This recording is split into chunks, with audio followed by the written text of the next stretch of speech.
kind and good. So I'll keep moving on. I won't stop now. I'll keep moving on till I reach the top somehow.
So wherever my mind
stop somehow.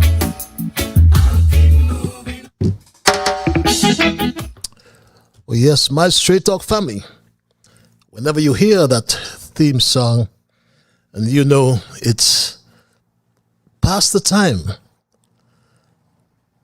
or when you hear it that long, you know it's past the time when I should say greetings to the world, because we are on the World Wide Web and we reach and we communicate with you all over the globe. But I must first say good night to St. Kitts and Nevis. I must say good night to the entire Caribbean region, because we are reaching you, like I said, all down south, all on the South American mainland, and we come all the way up the chain of islands in the OECS and in the French Antilles, Martinique, and Guadeloupe. How is Antigua and Barbuda, as some would say? But going west, St. Eustatius, Saba, St. Bartholomew, St. Barts, as we say colloquially. How is the BVI, Totola, Anegada, Virgin Gorda, the USVI, St. Thomas, St. Croix, St. John, and we say Puerto Rico as well. But we are all over the world, especially in the Caucasian, Division, and Caribbean diaspora. Some of you are in Africa. There's some of you in Asia, some of you in Europe, and there are a whole lot of you all over North America. So I'm at liberty to say good night. I can say good morning, and I will also say good afternoon, because one of such greetings will be applicable to the region in which you now find yourselves. And we do have first-timers each time around, and I'm grateful for that, for those who share the link. Whenever you do, you bring us first-timers, and we are eternally grateful. And to the first-timers, just to inform you that Straight Talk is a public service program that facilitates and promotes free expression on all issues of national, regional, and international interest, be they legal, be they environmental, be they technological, social, economic, and or political issues. This program, those issues you can express freely. On this program, we try as well to raise the level of national, regional, and international consciousness. We try to raise the level of national, regional, and international discourse by alerting our people to their rights, to their responsibilities, and certainly to their obligations. My name is Ian Patches Leopold, and I give Almighty God thanks for blessing me with the opportunity to join you on another occasion. And my Straight Talk family, for the first timers, we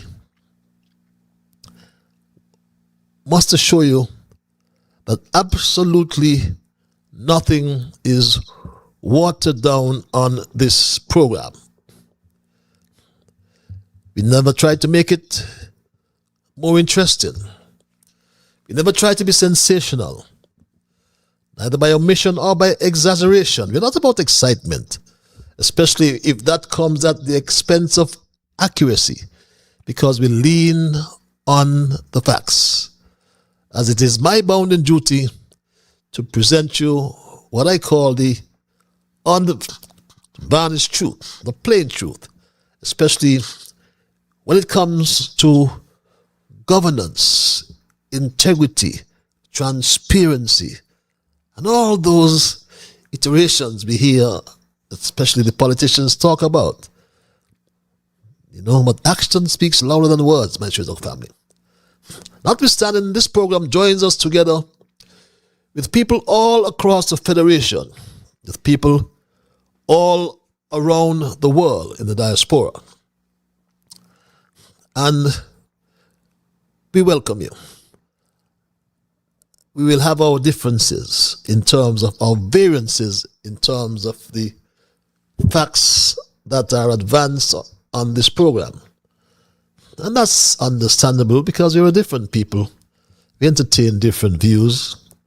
But please let us not become disagreeable. Let's thank Almighty God nonetheless for helping us to understand how good and how pleasant it is for brethren to dwell together in unity. Let us therefore hope and pray for that day when we will all sing his praise together. Welcome again, my people. Thanks for those who share the link. As I intimated earlier, you bring us first-timers. Please continue to do so. And for the first-timers, may I remind or inform you that Straight Talk is a participative program. By that I mean we entertain your calls, we include your emails as well. And if you also mind calling, the numbers are on your screens. If you're the one who like the cloak of anonymity, I call it, we give you access via our email platform. That address is also on your screens. But let me apologize for my tardy start. And in the process, let me welcome our Straight Talk Junior Brigade. It's an imperative. I must hail young Dwayne. I must hail Tristan, Jasmine, Shema, Kevin, Rue, Jamal, Travis, Travon, my grandson Neymar, and Soraya. How is Elizabeth as well? How is that special lady in St. Louis? My Straight Talk family, as I said, welcome to another edition of Straight Talk. We normally have our observations in review as an integral part of our program that keeps us informed and up to date with the issues that arise. We do some reflection. We ask a few questions. We provide updates, clarifications, and importantly, we establish what we have learned as a people. And my first observation, my Straight Dog family, I read a press release coming from the Royal St. Christopher and Nevis Police Force. And it brought back an old famous expression, to wit, the law is an ass.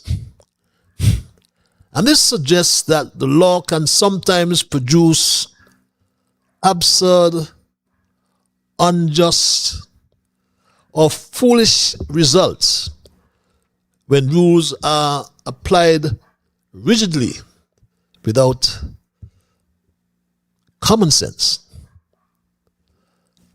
And I make reference to the news that the police arrested and charged my Straight Dog family. The police arrested and charged members of the collision band. Yes, believe it or not. The police, I saw in a release, arrested and charged members of the collision band, believe it or not, my Street Dog family. When I saw that, as I said, it brought back that age-old proposition, as I intimated earlier, that the law is an ass. Yes, I was looking for that. And the arrest of these members included its manager, Shervin, my good friend Shervin White. Never offended the law. Shervin must have been messing his pants, my brother. And they were arrested and charged for allegedly playing on public roads without permission during the funeral procession for cultural icon Jermaine Chubby Clark. May his soul rest in eternal peace. And who, by the way, was brutally murdered, and his killer is still on the loose. Well, the news of the arrest spread like wildfire all over the land. And the common reaction was, if Commissioner of Police James Sutton proposed and ratified the said arrests and charges, then, as I said, the law is an ass. Especially when the country is still reflecting on the recent loss of other cultural icons, albeit from different eras. But the perceived unfair treatment, I call it, the perceived unfair treatment of the collision ban was not going to be accepted by this young generation. Sexy lady, I love to see her wind up so. The sexy lady, I love to see you wind up so. Cha-cha to the left, cha-cha to the left, cha-cha to the left, I can't see you, everybody.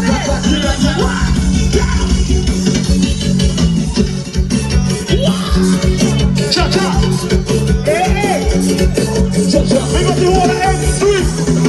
On the street.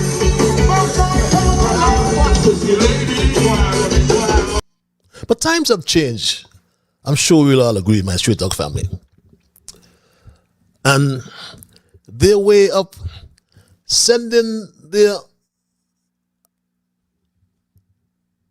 icon, Chubby Clark, to his eternal rest was to jam him or with him along to the Springfield Cemetery. So too, my Street Dog family, the fiercely loyal fans of King Elimat, sometime thereafter, had their final jam too. They had their final jam as well. Yeah, as she represents pay her last respect to the King Elimat. Yeah. Folks, if you are not here, I'm telling you, you're missing it. You're missing it, you get me? And of course, you know, the official procession would have long passed, you get me? I mean, we even have the Pastor Connor here enjoying himself, you know, paying his last respects to King Elimat. You get me? Yeah? Tell them, Pastor, tell them. No. Aha! Don't try to. Tell me why. Aha! Aha!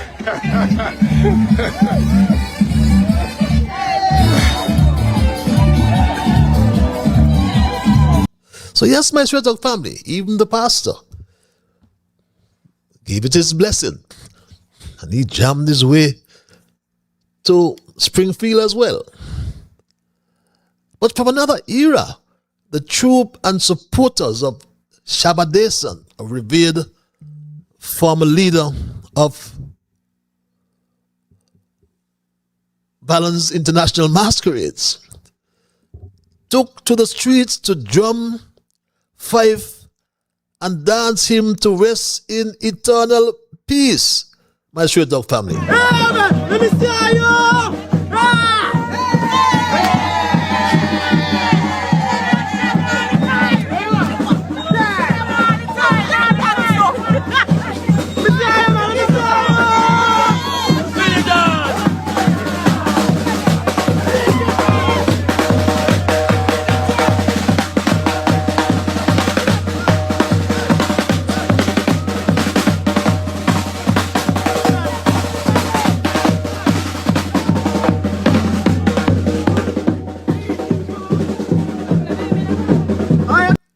But the truth is, my Straight Dog family,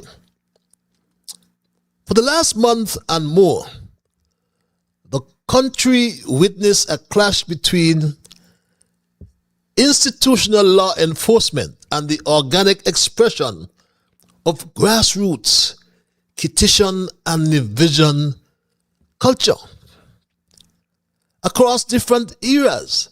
And these instances reflect a recurring sentiment among locals that law enforcement will not be allowed to suppress cultural mourning and street expressions while claiming to maintain public order. But it is quite evident that the tide is turning because of fierce pushback in the collision ban case ultimately forced the Director of Public Prosecution, Adlai Smith, to drop all the charges and prove that the public's patience with the perceived double standard has worn thin. The people have successfully sent a clear message to the country that culture and mourning cannot be regulated by a stopwatch or a minor traffic permit. And that's why I advance the view, and I'll do so one more time, that the law is an ass. And my second observation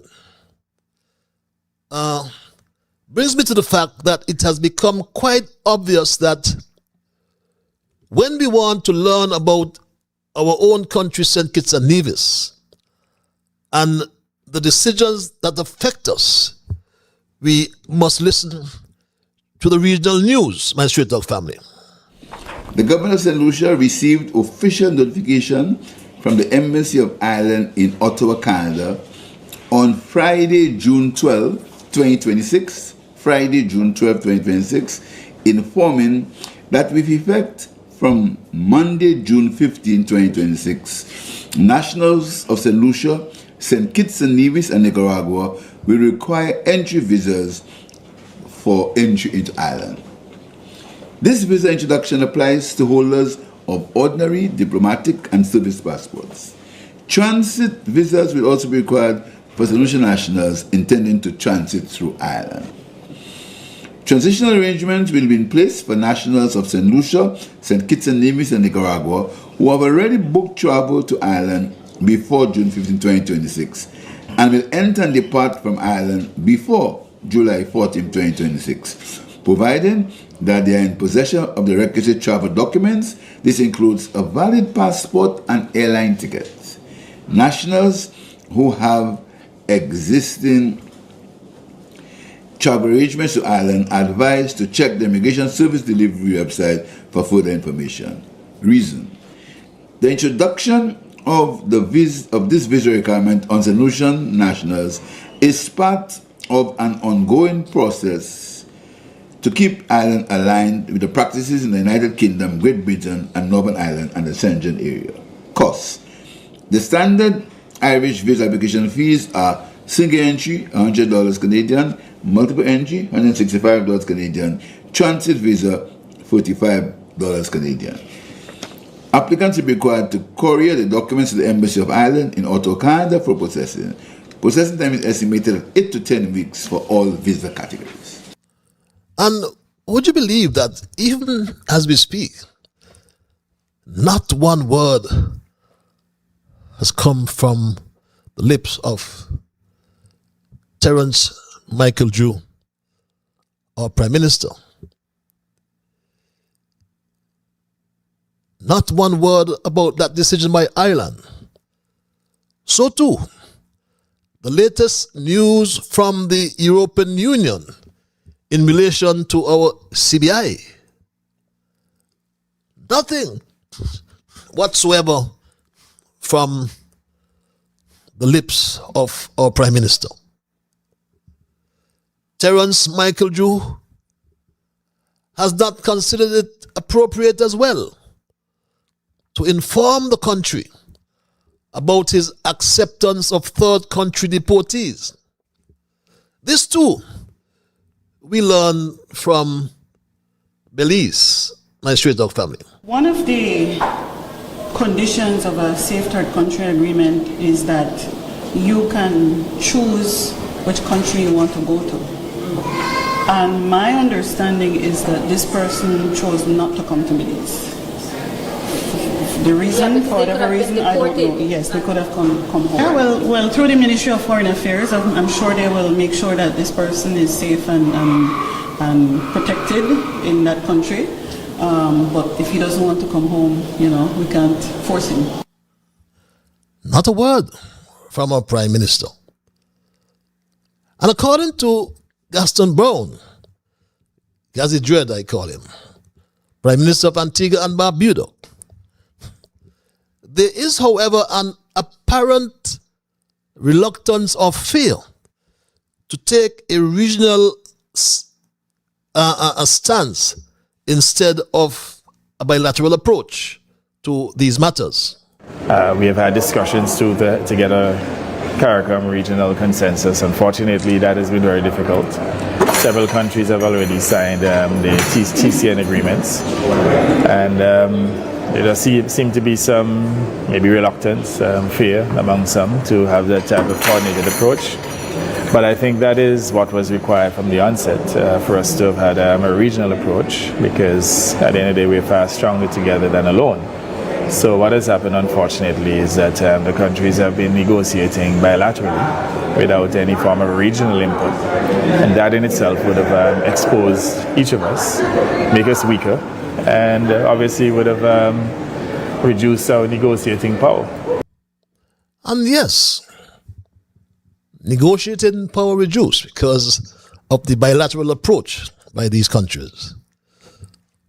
Not coming to grips with the fact that there is strength in unity.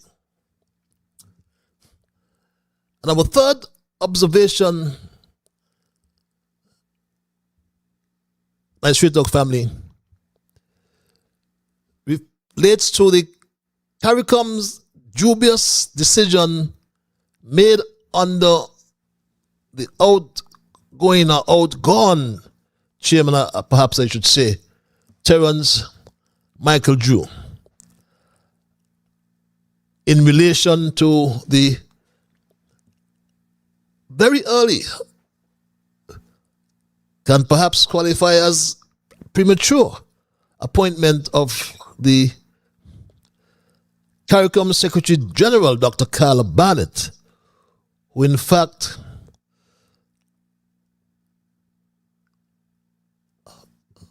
was appointed just over 4 years ago on a 5-year term, I think it was, which ends in August.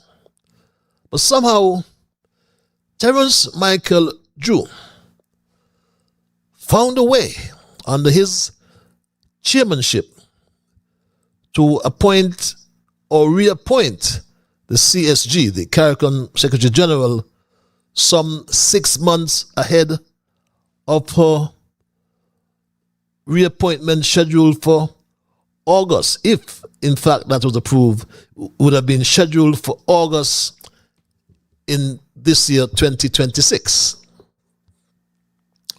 But this dubious decision, I call it, is now heading to the Caribbean Court of Justice based on the provisions of the revised Treaty of Chaguaramas, as outlined by Professor Ghani of Trinidad and Tobago. This role that the CCJ is playing is provided for in the Treaty of Chaguaramas. Every member of CARICOM belongs to the original jurisdiction of the CCJ. This is not to be mixed up with the appellate jurisdiction of the CCJ. The CCJ has two jurisdictions, appellate and original.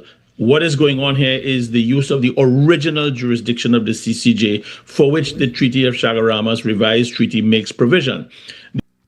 So what is the process now, my Straight-Talk family? Professor Ghani also outlined that process. He is obviously going to consider this matter, and when they're finished hearing all of the arguments and reviewing the situation, they will then issue an advisory opinion, and the CARICOM heads will then have that advisory opinion, and the decision will be made one way or the other. So that what is happening is that this particular route of finding a way to resolve a matter is something in which the CCJ now has been elevated. The spotlight is on the CCJ. They now have in front of them this letter from the Prime Minister, which is an extensive and exhaustive piece of research that she and her team have conducted. And that now is going to form the basis of a consideration with regard to the matter. The CCJ may wish to interrogate the matter in a number of ways. It'll be up to them how they interrogate this. But I think at the end of the day, we're going to come away from this with a means by which we can find a resolution to something that was so contentious. And yes, my Straight-Talk family, the Caribbean Court of Justice is expected to now find a resolution to this contentious matter that goes to the very existence of CARICOM. Under the watch of Terence Michael Drew, the man, as we say in colloquial parlance, almost mash up CARICOM. This goes to the very foundation of CARICOM itself. And a lot of the local, regional, and diasporic commentators who are hostile to Trinidad and Tobago's position because of Mrs. Prasad-Bissessar were trying to suggest that we in Trinidad and Tobago wanted to break up CARICOM. And nothing could be further from the truth. I think Mrs. Prasad-Bissessar has also had tremendous experience being in a minority opposition and knowing how to fight those battles and claw her way back from being in a minority position in opposition to ending up being the one who actually solves the problem and provides a way for CARICOM to get out of what was a sticky situation. So I think that what we have here is a unique situation, one that is perhaps a first, but it also is a way to preserve CARICOM. It keeps CARICOM alive, and perhaps CARICOM will be stronger, and Mrs. Prasad-Bissessar will have to be credited as being the one who did the work, stood her ground, put forward a solution which they all accepted. So, Kamla Prasad-Bissessar will no doubt move from villain to savior. But in time, my Straight-Talk family, at the expense of time, we will find out whether CARICOM will be stronger because of Trinidad and Tobago's Prime Minister, Kamla Prasad-Bissessar. And those are my observations in review for tonight. And I move right into my thesis, which I have titled, JANSSENS' Destiny echoes of King Leopold's colonial rule? That's the question. And in reference to Oliver JANSSENS and King Leopold II, they have several things in common. And I can think of the first one that comes to mind is the simple fact that King Leopold II and Olivier JANSSENS were both born in Belgium. So we know that we are dealing with two Belgians. Secondly, I invite us to examine what I call the Leopoldian model of private statecraft. And this model of private statecraft refers to the system of governance and economic exploitation established by King Leopold II in the Congo Free State. It was characterized by the use of private corporate interests to exercise state-like powers, with governance primarily, serving the financial interests of a small group rather than the public. And it dates back to the 19th century, back in 1885, when King Leopold II of Belgium engineered the Congo Free State not as a formal colony of the Belgian state, but as his own private corporate fiefdom. And under this framework, Leopold II possessed absolute, personalized rule, completely insulated from the legislative oversight of European parliaments. The structural pillars of the Congo Free State relied on three core principles: the total privatization of land management, the deployment of a dedicated mercenary force known as Force Publique to maintain internal discipline, and the enforcement of total legal and administrative immunity for corporate extraction. This historic model serves as the foundational paradigm for treating sovereign geographic space as a privately owned corporate asset. And we can deconstruct the JANSSENS blueprint. Because while free from the overt physical horrors of the 19th century, Olivier JANSSENS' corporate vehicle, the Free Society Limited, operates on a structural blueprint that directly echoes Leopold's private statecraft. The Destiny proposal explicitly requests a special sustainability zone, SSZ, endowed with parallel local regulations, autonomous labor guidelines, and independent resolution mechanisms that bypass the local courts. And this independent report came from the Financial Times, my Straight Talk family. Paradise Island in the Caribbean. A crypto millionaire is trying to build a city with its own court system. This is a computer-generated image of a community called Destiny that's being planned on the island of Nevis. Destiny is part of the networked state movement, which believes pesky laws and regulations in traditional states restrict innovation. For example, some who are trying to set up their own states want to allow things like unregulated medical treatments. Island critics fear Destiny could become a state within a state, a claim that JANSSENS rejects. And given that the realtor buying up land for JANSSENS' project is the wife of the island's premier, many have questions about what exactly is going on. Trouble in paradise. Trouble in paradise. And yes, That BBC reporter is accurate, right on the money. Because very early, the wife of the Premier, Sharon Mama Brantley, was well positioned as the go-between local landowners and Olivier JANSSENS through her real estate company 17 Degrees North, which was confirmed by her husband, Mark Anthony Graham Brantley. We've been hearing a lot about 17 Degrees North. What is the connection between 17 Degrees North and the Nevis Island administration?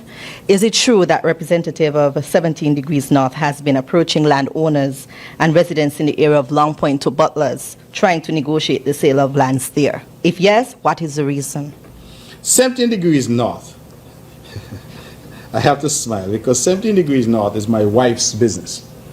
It's owned by Sharon M. Brantley.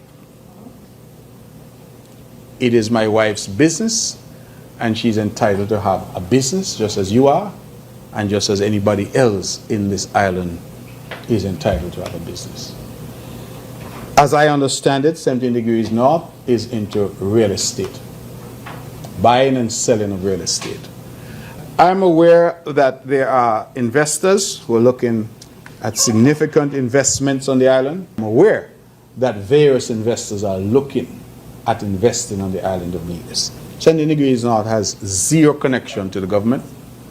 17 Degrees North is not involved with any government land. If I offer myself for elective office, I must say to my wife, who's had a business prior to me getting involved in politics, I'm sorry, darling, but you have to shut it down.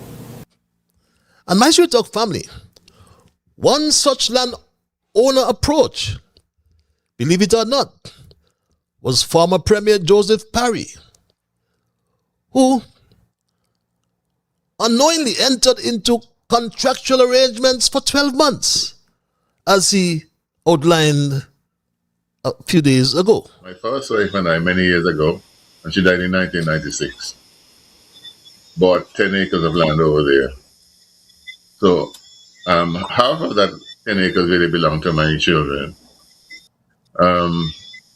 But I found myself in a situation, not personal really, and I can't say exactly what the situation was, that I needed to dispose of the land so that I could deal with a matter that had to do with somebody, some organization in which I had some involvement. And after being called for 2 years, I decided to sell the land. I made a contractual arrangement for 12 months and with a deposit of 10% for the sale of the land. The period ended on the 7th of June.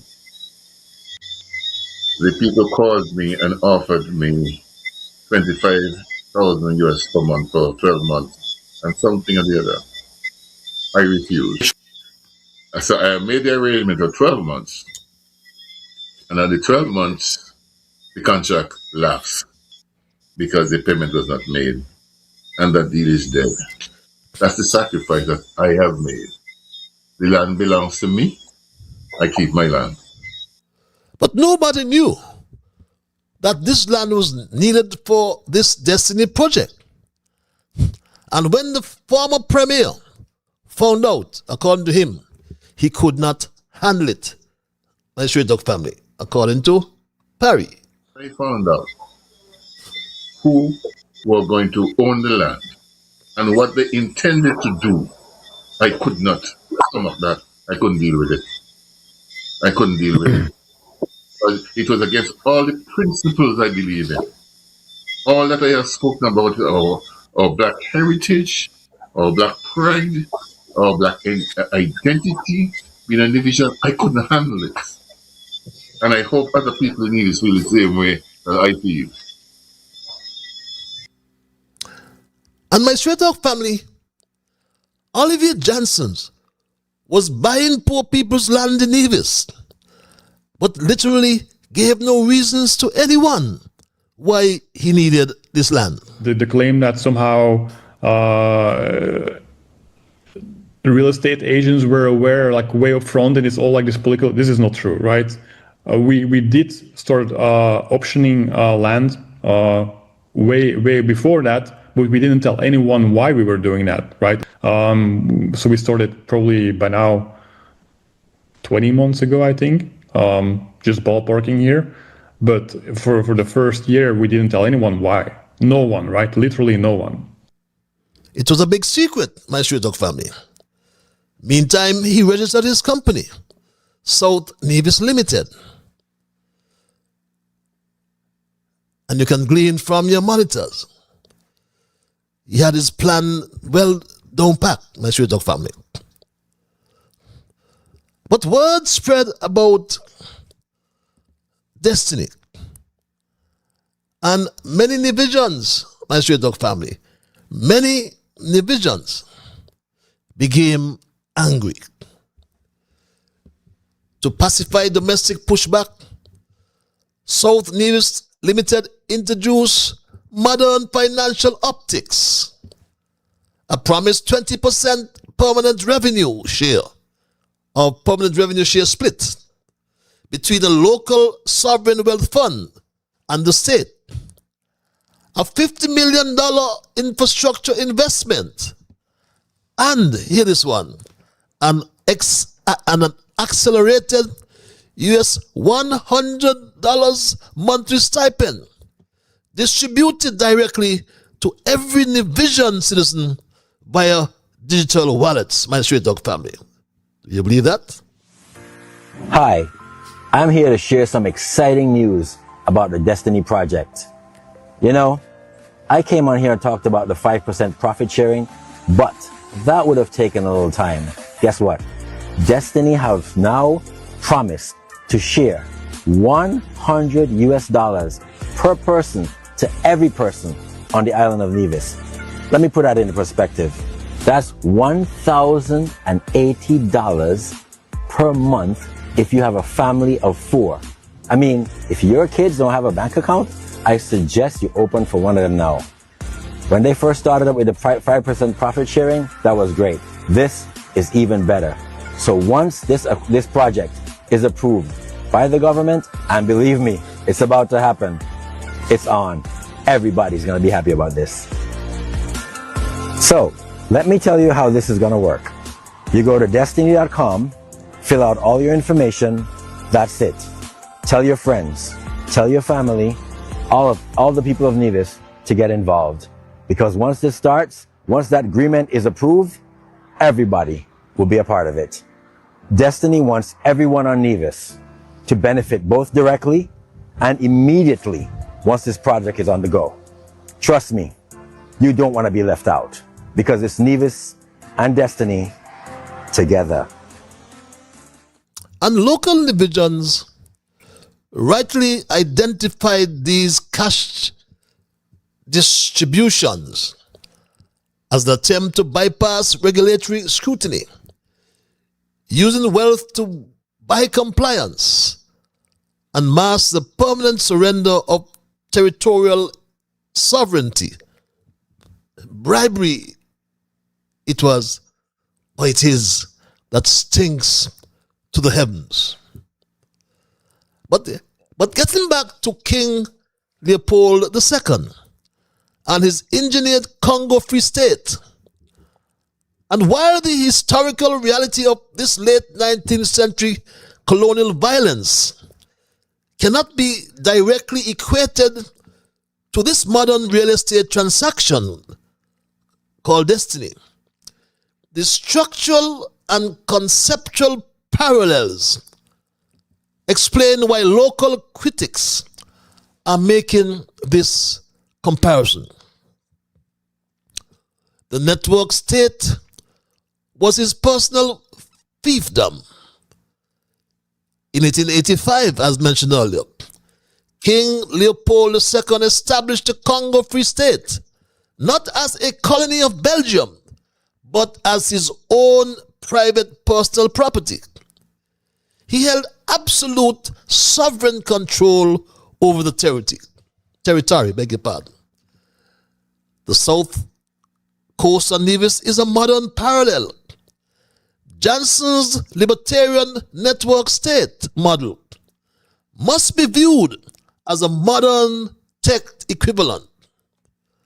Olivia JANSSENS intends to acquire 2,670 acres of land on the south coast of Nevis. But we are told is only to date contracted some 847 acres. Now, all these things are expected to be built on 2,670 acres of land.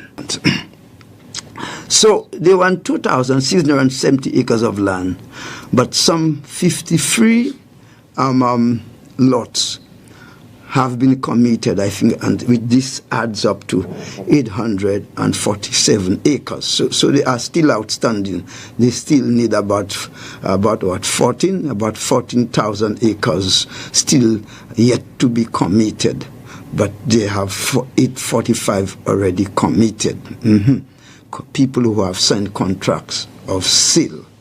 Now, the project is expected to be green-lighted by November 2026. So the project's supposed to start, bam, by November 2026. And my Straight Dog family, information that we have gleaned as well from the site plan confirms that they in fact desire 2,670 acres of land on the south coast of Nevis. And well-known economist, as he now goes as Coach Adrian, some people say Adrian, confirm that only some 847 acres have been contracted. But my Straight Dog family, by acquiring 10% of Nevis's landmass and implementing an autonomous corporate government with separate legal codes, Olivia JANSSENS effectively carves out a private fiefdom for foreign millionaires, my Straight Dog family. That's what he's doing. Though the project envisions a start date for November 2026, only 1/3 of the land has been bought to date, and over 1,400 acres are still required. So we ask the question, will Mark Brantley have the guts to acquire the over 1,400 acres needed for Destiny? But let's look at the dual-class enclave economy. The insertion of a tax-exempt, cryptocurrency-driven mini-state into an island of just 13,000 residents creates an inevitable socio-spatial crisis. By designing a hyper-exclusive zone tailored exclusively to 10,000 ultra-high net worth foreign elites, the project triggers an immediate cost of living and land valuation crisis. Instead of widening the tax base on Nevis, Mark Brantley practices what I call voodoo economics, because he reduces the base instead of widening the base, and he puts more pressure on the 13,000 citizens on Nevis. Leopold II originally acquired the Congo by posing as a great humanitarian. He promised the Berlin Conference that he would build infrastructure, bring civilization, and uplift the local population, promises that mask a brutal regime of forced labor. JANSSENS promises, as mentioned, $100 monthly stipend, healthcare funding, and local infrastructure investment. Nothing but a tactical bribe. But these financial handouts are designed to win public favor while masking the permanent loss of local land rights and the creation of a new form of economic colonialism. But the big question for Terence Michael Drew and Mark Anthony Graham Brantley is, will the Destiny Project collapse under the weight of the July 2026 European Union ultimatum? That's a question they must answer, because this project envisions some 10,000 shares or investment units under the CBI. And we ask the question, will the Destiny Project collapse under the weight of the July 2026 European Union ultimatum? The international landscape shifted dramatically following a sweeping mandate from the European Union, my straight dog family. Shifted completely. And I know it must have taken Terence Michael Drew in particular by surprise. And he has said nothing about this. The Union has threatened that they could withdraw their visa-free access potentially by the end of the year. We don't know for sure they will, but we're trying to have a high-level engagement with them to see if we can ask them to reconsider. We have the view that an electronic travel authorization should be sufficient, though it's not as extensive in terms of the due diligence compared to visa. We think that it's a sensible thing to do to maintain the good relations that we've had over the years, not to throw out the baby with the bathwater. So we are hoping that we'll get that engagement before any such action is taken. But there are these threats that are taking place within Europe. You'd recognize that recently Ireland actually discontinued visa-free arrangements with St. Nevis. Yes. And we could anticipate that despite our best efforts that these visa-free arrangements may be discontinued. What I will say here, under my leadership and certainly on the Labour Party's governance of this country, with or without those visa-free arrangements, our CIP program continues. It is too important a source of non-tax revenue to give it up. And we are pretty sure that we have strengthened our program and that it does not represent any significant risk to any country. We do accept that you have the residual risk in which from time to time you may end up with one or two crooks. Nothing is foolproof, and it's no different from their investment immigration programs. Even the EB-5 program in the United States, they've had a lot of crooks. I mean, the one in Canada too. But they keep pointing fingers at us as though, they are not fallible and as though their programs have not attracted crooks too. Whatever Gaston says, the fact is, my straight dog family, utilizing its newly updated visa suspension mechanism, Brussels issued an ultimatum to the 5 OECS nations, including St. Kitts and Nevis, operating investor citizenship programs. And what's the ultimatum? Completely phase out and terminate all CBI schemes by June the 1st, 2028, or face an immediate suspension of Schengen area visa-free travel privileges. Crucially, the European Union dictated that the mere operation of these decentralized investor pathways constitutes an unassailable security risk, regardless of independent background checks. This mandate severely damages the long-term economic model of the entire federation. Didn't Terence Michael Drew promise that his main focus was to fix the CBI? That was his promise, my straight dog family. He promised to fix the CBI. What has he done to fix the CBI is a question that we ask. What has Terence Michael July done? We ask again. What have you done to fix the CBI? Terence Michael Jew, our Prime Minister. Because you said this. This is what you said 2 years ago.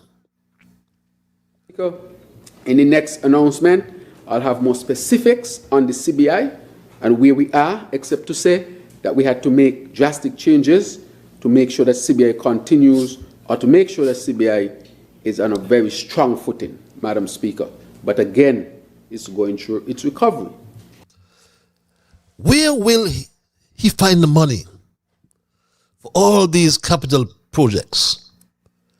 Is the CBI still going through its recovery? Is a question we asked Terence Michael Jew. But the reality is that the geopolitical impasse over the Destiny Project on Nevis ultimately exposes a modern iteration of historical land capitulation, demonstrating that despite the contemporary rhetoric of technological progress and economic diversification, the core structure of sovereignty remains remarkably fragile in the face of global capital. By orchestrating a framework that codes or sees regularity, legal and spatial autonomy to a foreign corporate entity, the local and federal leadership have engaged in a systemic retreat of state authority. The structural parallels to historic concessions are clear. While Olivier Janssens' proposal swaps the violent extractive mechanisms of King Leopold II's Congo Free State for digital wallets, a 20% revenue share, and a highly publicized $100 monthly citizen stipend, the underlying architecture remains unchanged. It is a blueprint designed to carve an autonomous private fiefdom out of a sovereign black nation. In facilitating this modern network state enclave, Premier Mark Brantley's administration has compromised local statutory governance for immediate capital infusion, while Prime Minister Terence Michael Jew's federal cabinet, despite its regulatory delays and constitutional posturing, finds its centralized vetting systems fundamentally leveraged by the demands of international investors. Ultimately, the capitulation of Jew and Brantley before the ambitions of Olivier Leopold Janssens underscores a sobering reality for the post-colonial Caribbean, when microstates are forced to navigate the essential fiscal pressures of a dying CBI landscape. The line between welcoming foreign direct investment and surrendering national sovereignty becomes dangerously invisible. Destiny is not merely a real estate venture or a cryptocurrency hub.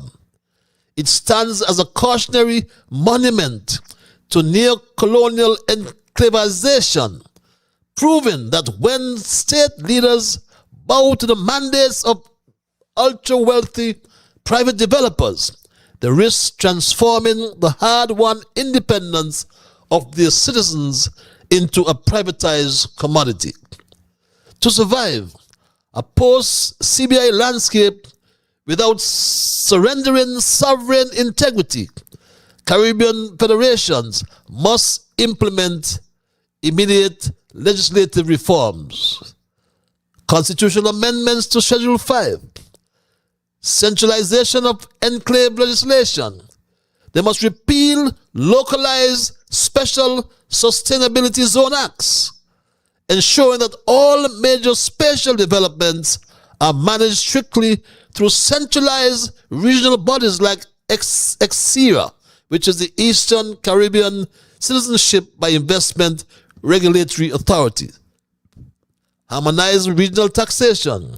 They must shift away from volatile migration-based revenues toward a unified OECS-wide digital services and corporate tax framework, eliminating the ability of foreign billionaires to play islands against one another.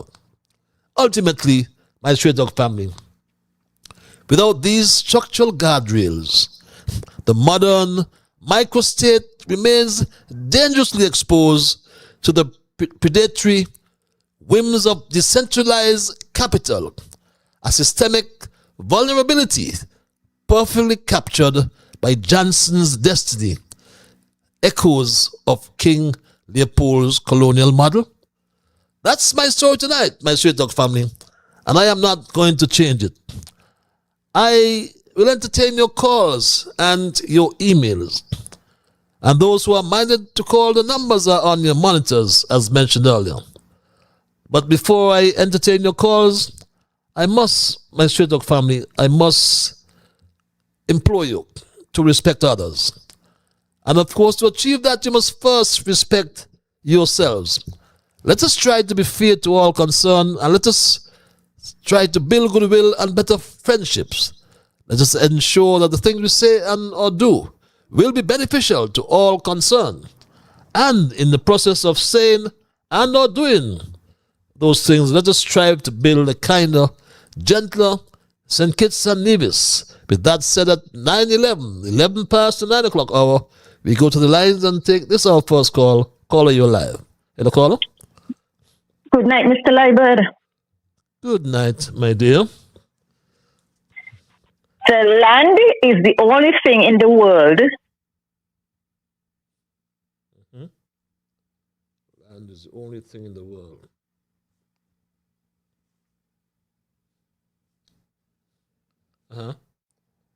Worth working for. Worth working for. Yes. Worth fighting for. Working for. Fighting for, yeah. Yep. Worth dying for. Dying for. Yep. Because it is the only thing that lasts. Because it is the only thing that lasts. Only thing that lasts. Yes. Well said. I repeat, the land is the only thing in the world worth working for, worth fighting for, worth dying for, because it's the only thing that lasts. Have a great evening. Have a great evening, and thank you, as usual, for your very appropriate quotations coming from my quotationists, and many look forward to hear her quotations, and this one is no exception. She always make them so relevant. The land is the only thing in the world worth working for, worth fighting for, worth dying for, because it's the only thing that lasts. Let's go back to the lines. Thank this caller for holding. Caller, you're live. Hello, caller. Good evening, caller. Good evening, Patrick. How are you? My name is Glendale Herbert, and it's so appropriate the way after coming in after the last caller to speak about the land, something that's worth fighting for. Well, we now have an opportunity to march, and the opportunity is here and now, which is tomorrow at 4 p.m.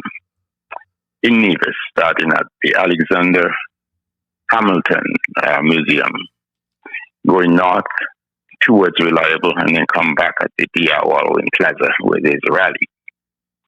The march is for anyone who is against destiny to start with, or anyone who wants transparency as it relates to development in this country.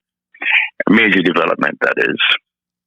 And it's a march that it requires everyone, all folks who are living today, to come forward and register their position on the ledger. 20 years from now, when we look back and the history books are written, and it's important that people take the opportunity to register their position for their children and those who haven't been born yet. Our great-grandparents and our parents did that for us in many ways, and they worked hard to protect own lands in this country.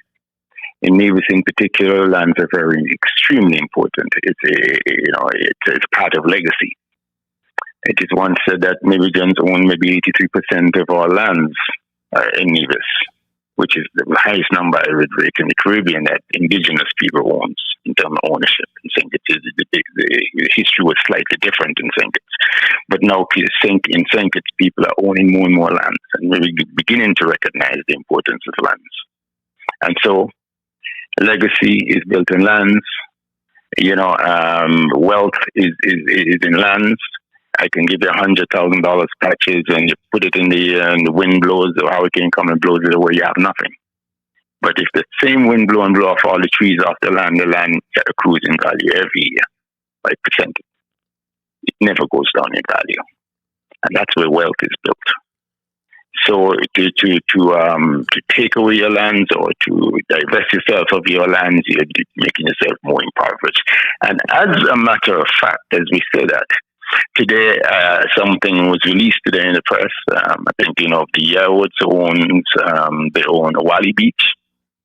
Their lands were acquired by the government for the airport project. Some of their lands were acquired. The government offered them beachfront property for them cold $5 per square foot, which is unheard of. They were trying to negotiate a better deal. As a matter of fact, the purchase of the Wally Pier, where the new pier is the Wally Pier, the pier for the boat that goes back and forth to Reggae Beach. That was over, I'm told, that's a $3 million purchase. And so, to me, there's a great disparity in the square footage in terms of price offered.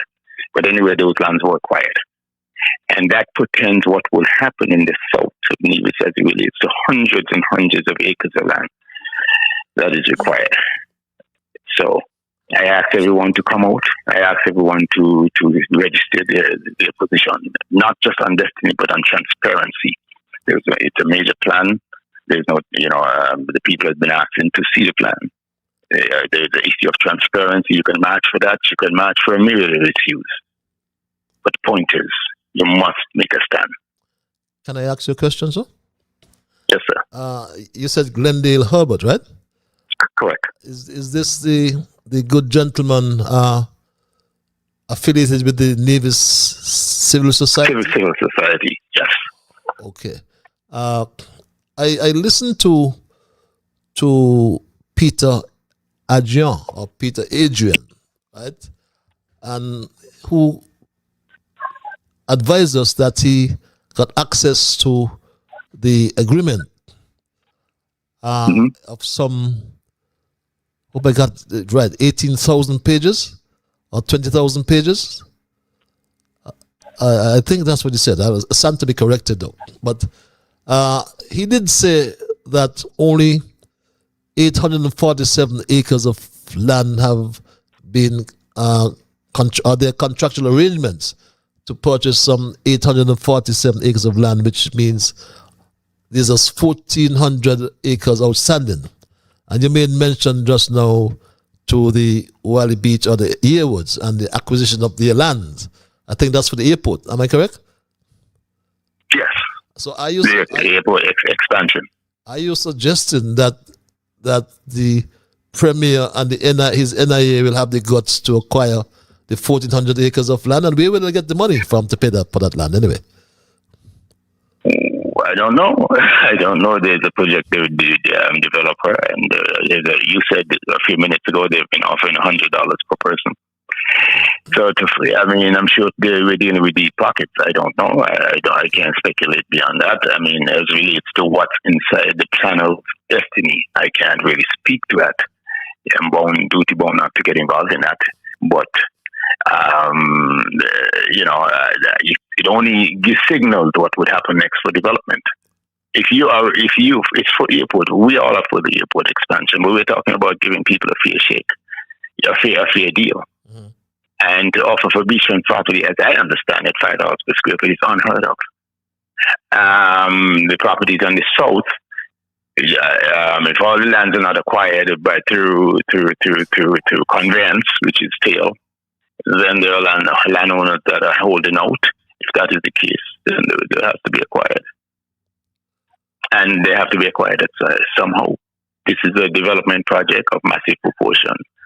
And it means that the government would sign on it. And, we can go to all the eventualities after that, what would happen.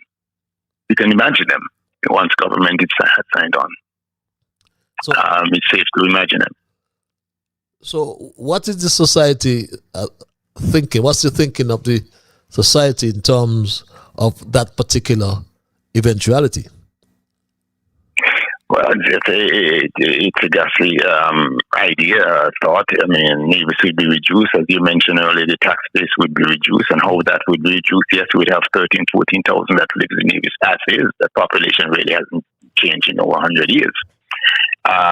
That will still have that population, but then the new population that adds to that, whether it's up to 30,000 or 10,000 as it's out there, whatever that number is, that would not have an effect on the tax base in the country, because you recognize that the plan has been spoken of, as the Premier says on the record, that they would not be paying taxes. I have to speak on what's on the record outside. The Premier said they will not be paying taxes, and if they're not paying taxes, then it doesn't add to the tax base in terms of collections.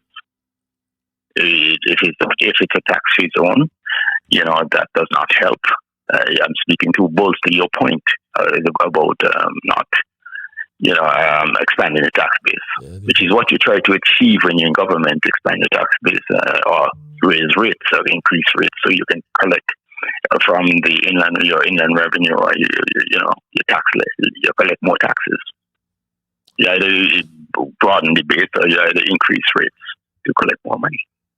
And the idea, which one is better? More the people like increasing the base because it doesn't enact new taxes. So which everybody is scared of because it reduces your disposable income. I'm talking about the citizens. Okay. Any final thoughts? The final thought, we ask everybody to come out. We expect to have a bountiful crowd. It will be live streamed. We're expecting to result in a message sent to the authorities, those in authority and government. As you very well know, civil society takes an important space in the country, meaning it's the only three branches that makes up a government, a country rather, not a government, which is the government on one side, the business community and civil society, which occupies the major space supporters, which would occupy the church, the bar, I just give an example, the historical society, this society, all the philanthropic groups, and that is the real so-called group of civil society, and that's where the power is. Really, the civil society speaks quiet; it moves along quietly, but its impact is very sure when it wants to raise its head. And this is an occasion where we will send that message or raise our hands.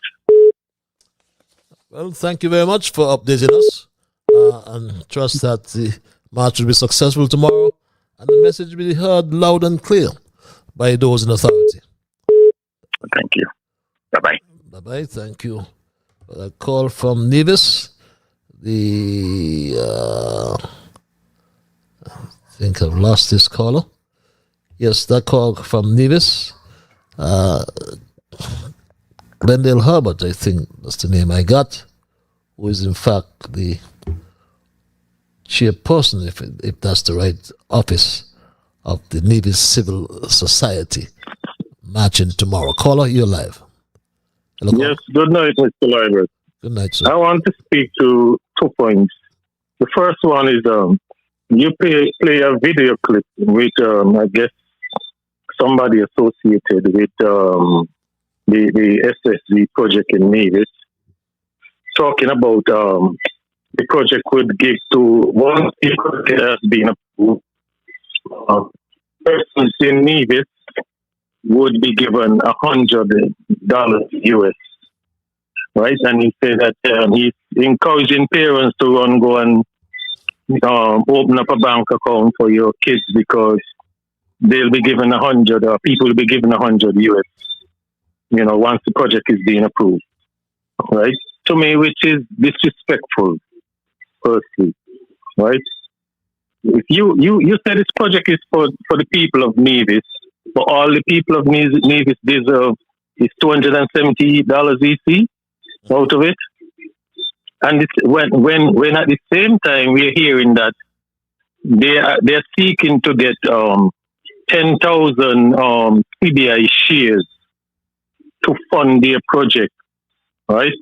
And based on the cost for the shares, we understand. Correct me if I'm wrong. It should be like 400,000 per share. 325. Right? Hello. 325,000. 325,000. Okay. Yes, sir. With that amount of shares, we were making noise. We were making up when we hear that Galaxy get 5,500 shares, and people were saying from the 5,500 shares, the amount to $2 billion something dollars, right? With 10,000 shares, then that is like over $3-4 billion dollars. That's correct. Right? US dollars. When the project doesn't, I don't think the project gonna take $3 billion to build it out. So where is the rest of that money going to? And he's saying that it's only 100 US that they're going to be giving back to the people. So where the rest of all that money going? Yeah, that's what I'm kind of figure out. One, why is it every time these so-called investors come in our country now, they come they don't work with briefcase no more because we don't find out that there's nothing in the briefcase. So they don't work with briefcase no more. Why is it every time they come here, our CBI program has to be the one funding their project? And then if we small business people in St. Kitts, we have to go to a bank and get a personal loan to fund your small business. But they're getting CBI to fund their project. Something has to be wrong in St. Kitts.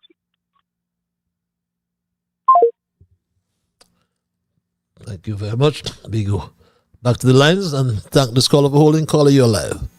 Hello, caller. Yeah, Patrick, good evening, man. How you doing tonight, man? I am peaceful, sir. Yourself? Yeah, pretty good. I hope that call didn't drop off prematurely there. Great points by that caller. Yes, yes. And Patrick, we can't forget one of your popular callers, the guy that was on the boat that went down last Monday. You got to check on him, make sure he's okay. I hope he's doing all right, man. Let me move forward. The gentleman that was on the boat that went down. On the boat. Oh, yeah. Yes. That's correct. That's correct. Yeah, we got to check on him, man, because remember the guy said he was on the boat. He was, I'm hoping, thinking he said that he was in the water for a minute, right? And he couldn't swim. So we got to check on him. That's one of our favorite callers, man. We got to hear that guy. That's fair. That's fair. That's a fair request. No. Yeah, we gotta find out what's going on with him if he's okay.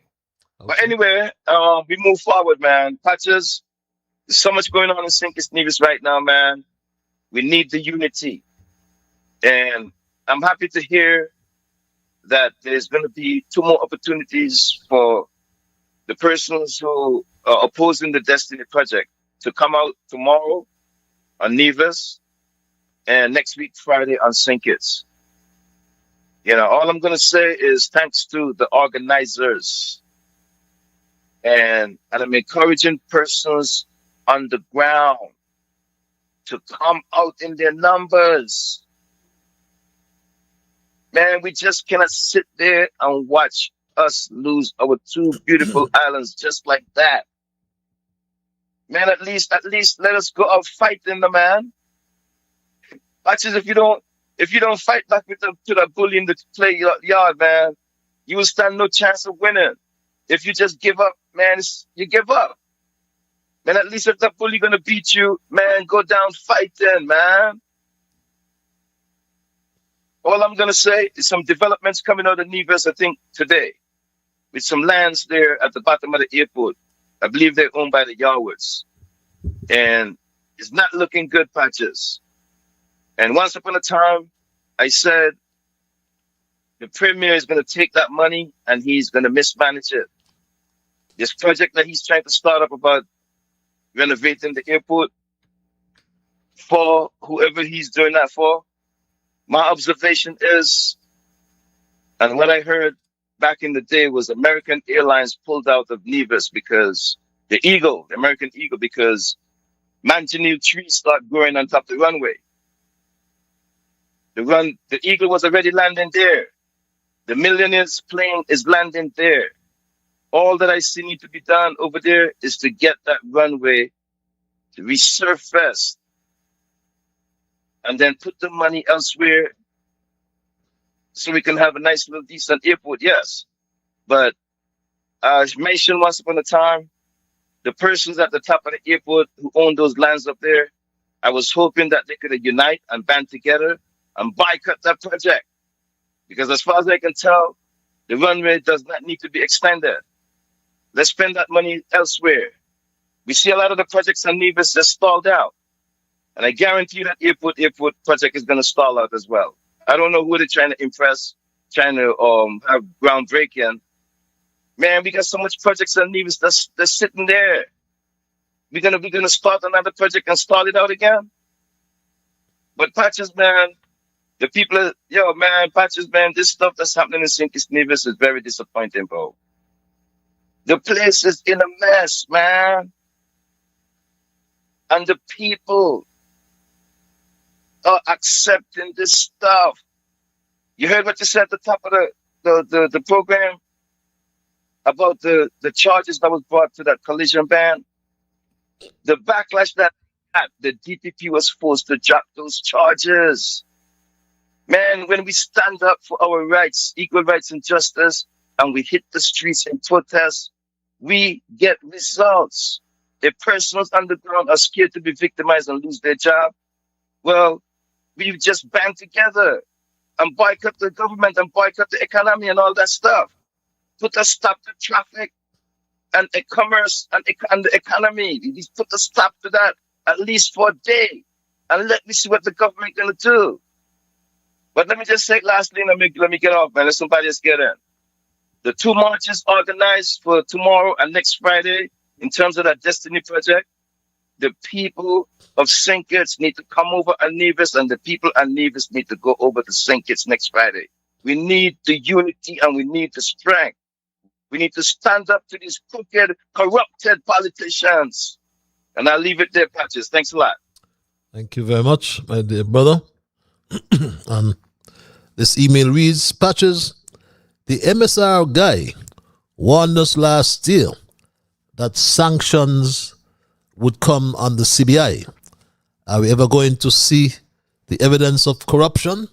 Reads this email. Let's go back to the lines. Thank this caller for holding. Caller, you are live. Hello, caller. Patches, good night. Yes, good night. Patches, good night. Good night, my brother. Mr. You know, first I always want to give God thanks for life.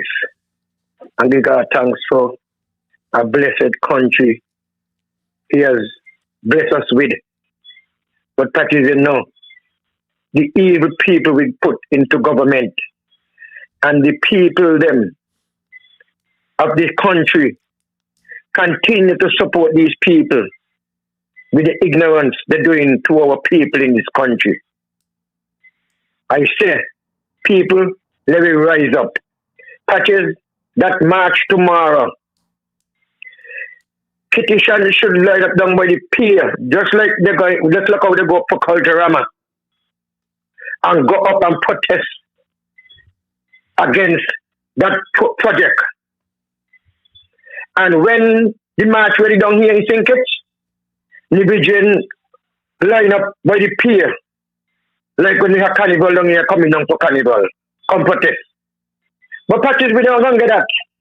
You know, we ain't gonna get it because of that greed, political greed, and some of them who close to government. You know, they just look at some of these investors. They ask, what are some of these investors? Because Patches, a lot of them here working St. Kitts, who close to the politician them. got 3 pieces of land. Who got 4 pieces, got 2 pieces, got this piece, 1 family member. Got so much a piece of land. Some of them only maybe got 5 children or whatever, and got this amount of land for them, and got this huge building. When some people with 5 children, they have nothing because they work in the sugar industry.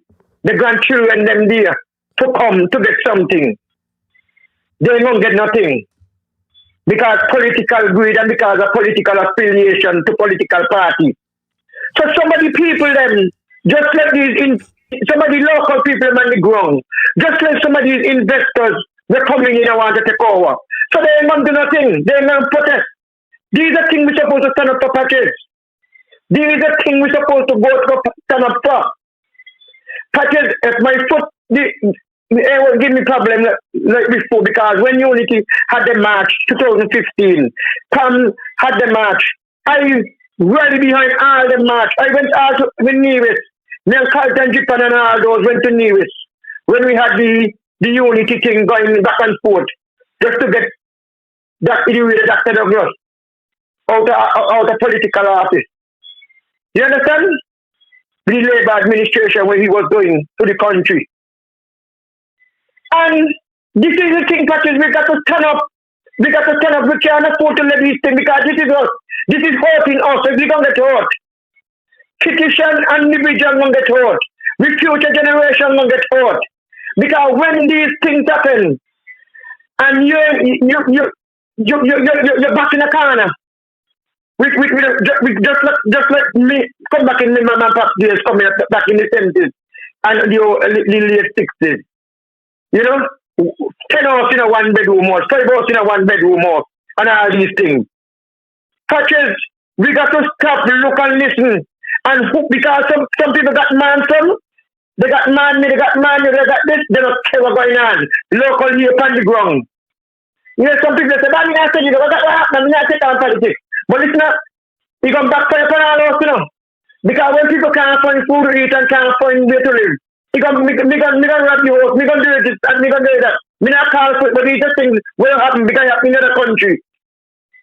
That is our wonderfulness. May God bless you. Get back if I have anything to say. Thank you, my dear brother, for your contribution as usual. We go straight back to the lines. Caller, you live. Hello, caller. Are you there, caller? Good night, Mr. Leopold. Yes, good night. And good night to the listeners home and abroad. Carl Brown here. Mr. Leopold, the little homework from last week, did you get a chance to dig up anything on that World Bank report talking about the fair share for between St. Kitts and Nevis? What was I supposed to dig up? Because the public need to see and need to know what is in that report, you know. The Prime Minister has not released the report. So he's not releasing the report. He's talking about it. Mr. Brantley is talking about it, but none of them is saying what did the World Bank decide and that fair share become. Patrice, the election is coming up and that's going to be a very serious topic and campaign issues in the upcoming federal election, you know. And if we see what is going on with the Destiny project, as I said last week, are we going to hear the cry against secession for Nevis? And are we going to hear the cry that Nevis is not getting the fair share and Nevis is not getting the federal project pushed forward? Are we going to hear the cry of fair share? And one other thing, Mr. Leibert, a number of persons called me from St. Peter's today, early this morning, very early after 5 minutes to 6, saying that the reservoir up there is running over. The water is coming down in the drain. And they said, a number of them said they called the Prime Minister, and he said he will call them back and he ain't get back to them. and they say tons and tons of water is running there for quite a while, for days, wasting going down in the drain. Okay, my brother, thanks a lot for your contribution. Yes, I will be back. Thank you very much, Mr. Brown. Like I said, that the report was not released, the World Bank report. We have confirmed that Mark Brantley said he got the report, but their method or their brand of transparency works well behind closed doors, no doubt, my Straight Talk family.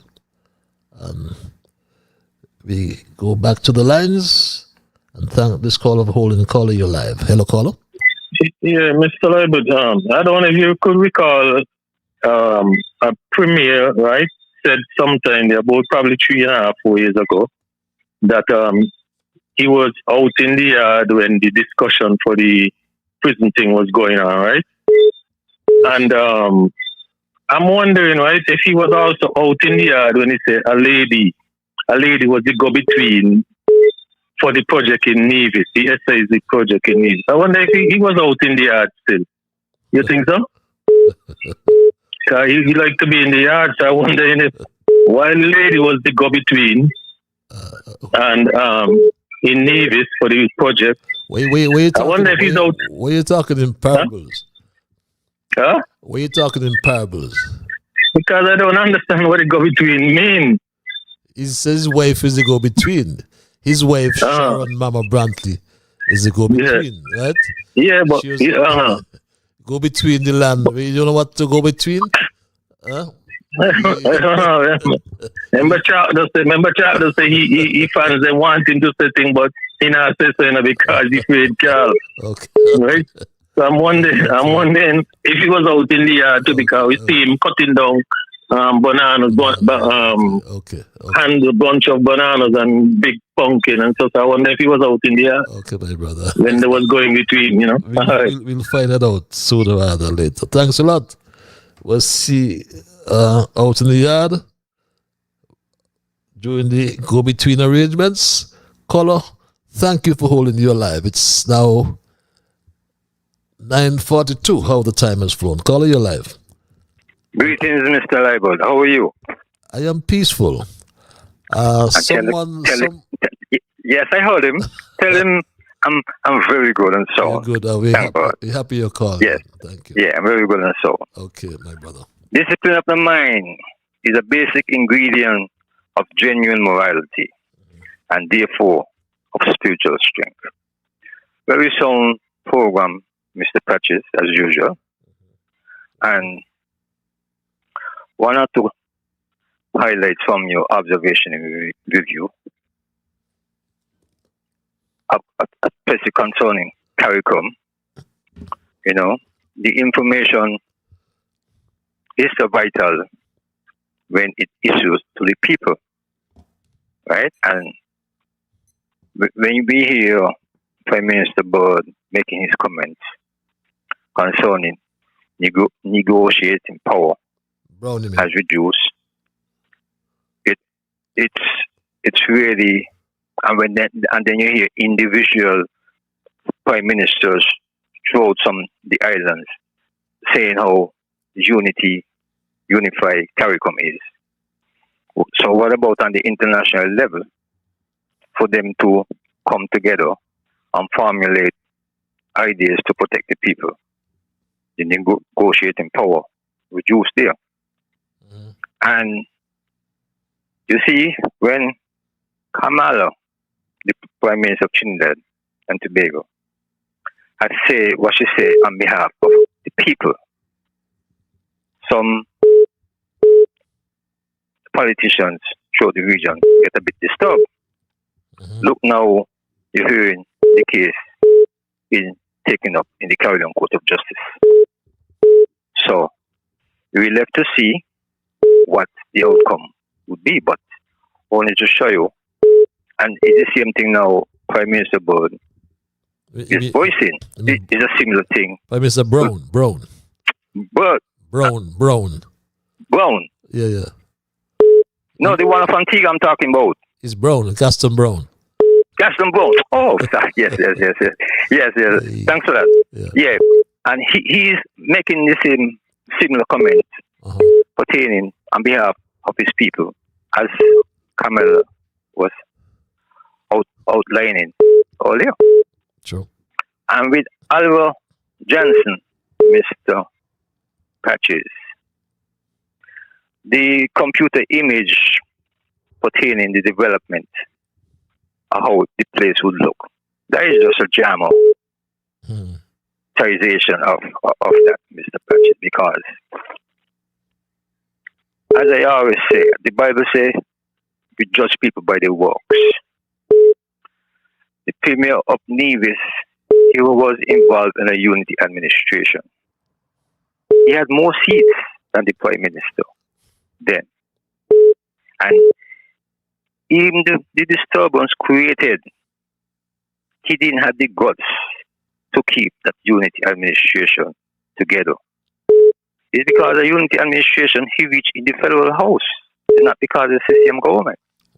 And he didn't show the people of Nevis the strength of him to be in dialogue and stay in the house, in the federal cabinet. And when I see him turn it back so on the people, I said, no. This project, what he's talking about, cannot be good for the people. When I see him cannot let the people of Nevis have an idea of what the World Bank report has said, even though he said he bring down a government because of that initiative. And he cannot let his people be liberated with that kind of knowledge. I said, no. That project cannot be good for the Federation. When you hear, you play the clip again tonight, the lady asking the question concerning 17 degrees. He in return cannot even be diplomatic to answer the question. The question gets him so off guard that he cannot be so diplomatic to answer the question in a straightforward, common sense way. He got to expose his wife, which the lady didn't ask him not about his wife, you know. The lady just want to know if 17 degrees has anything. And he exposed his wife in that manner. I said, what? And Mr. Perry, his speech is good to hear. When you hear people like Mr. Perry, it'll be always good to hear him in person. I remember when he used to play cricket. And you see, why I'm going to know why you find this destiny cannot be good for the country of Nevis. When you hear the deputy premier of Nevis earlier say they want him know where the people are coming from. Yes. There's no verification. And he didn't come back since and say, well, he get updated to know where the people will be coming from. So we got to keep it that way. He doesn't know. And if he is in government and he doesn't know where the people will be coming from to put on his people, I mean, you're not a shepherd safeguarding the sheep. Mr. Patches, and the lady with the quotation, she always so special. Mr. Patches, you continue to be strong, stay healthy. God bless. God bless you as well, my dear brother. Good to hear from you. And the entire Straight Dog family now know that you are okay. And the quotation, the land is the only thing in the world worth fighting for, worth working for, beg your pardon, worth fighting for, worth dying for, because it is the only thing that lasts, reads that quotation. Brother Dwyer, I listened to your commentary earlier this week with this email, where you stated that your granddaughter told you, beg your pardon, that you will soon die because you are old. Dwight, to be honest, I don't believe your granddaughter told you such a thing. That is just another figment of your imagination. You see, Dwyer, you and Mark Brantley has the concept of saying somebody tell all this, which is a lie. People have concluded whenever you and Mark say people tell you this and that, they now know you all lie. Where is the evidence? Now, if she tells you you old and you will die soon, you could have educated her by saying death is not measured by old age. Let her know she could die before you. So many parents have to bury their children. These days, educated, what's this saying here? Educate the girl, I think that's what should be. And that is enough. Reason why I don't believe your make-up story. And if you lie on the innocent girl, it could have far-reaching consequences unimaginable. Reads this email. This other email reads, Mr. Straight Talk, I have been noticing and observing the trend of what is taking place under this Labour administration. This government is gradually moving the Federation into a communist state. They want no other voices to be heard except theirs. During the rule of Team Unity, every morning from 11 a.m. until midday, you had talk shows where anybody was allowed to call in and express their political opinion on ZIZ. Tony Nias, Alva Bradley, Michael Blake, and Devon Cornelius enlightened these political discussions. It was like a daily recreation for many people waiting to hear what Carl Brown, Miss Alice, Mr. Politics, Mrs. Sylvine Henry, Mr. Mark Mahon, Mrs. Willa Libert, and others had to say. These persons gave us good, creditable information and enlightened the country on various topics. When Drew came in, he found the criticism of his government was too much and unbearable. So what he did, he phased out the morning program. The Eskin Times was a good, creditable. Something is missing here, my Straight Talk family. Let's go to the lines and thank this caller for holding. Caller, you're live. Hello, caller. Good night. Yes, my dear brother. Sounds like the Bible man. Good night, sir.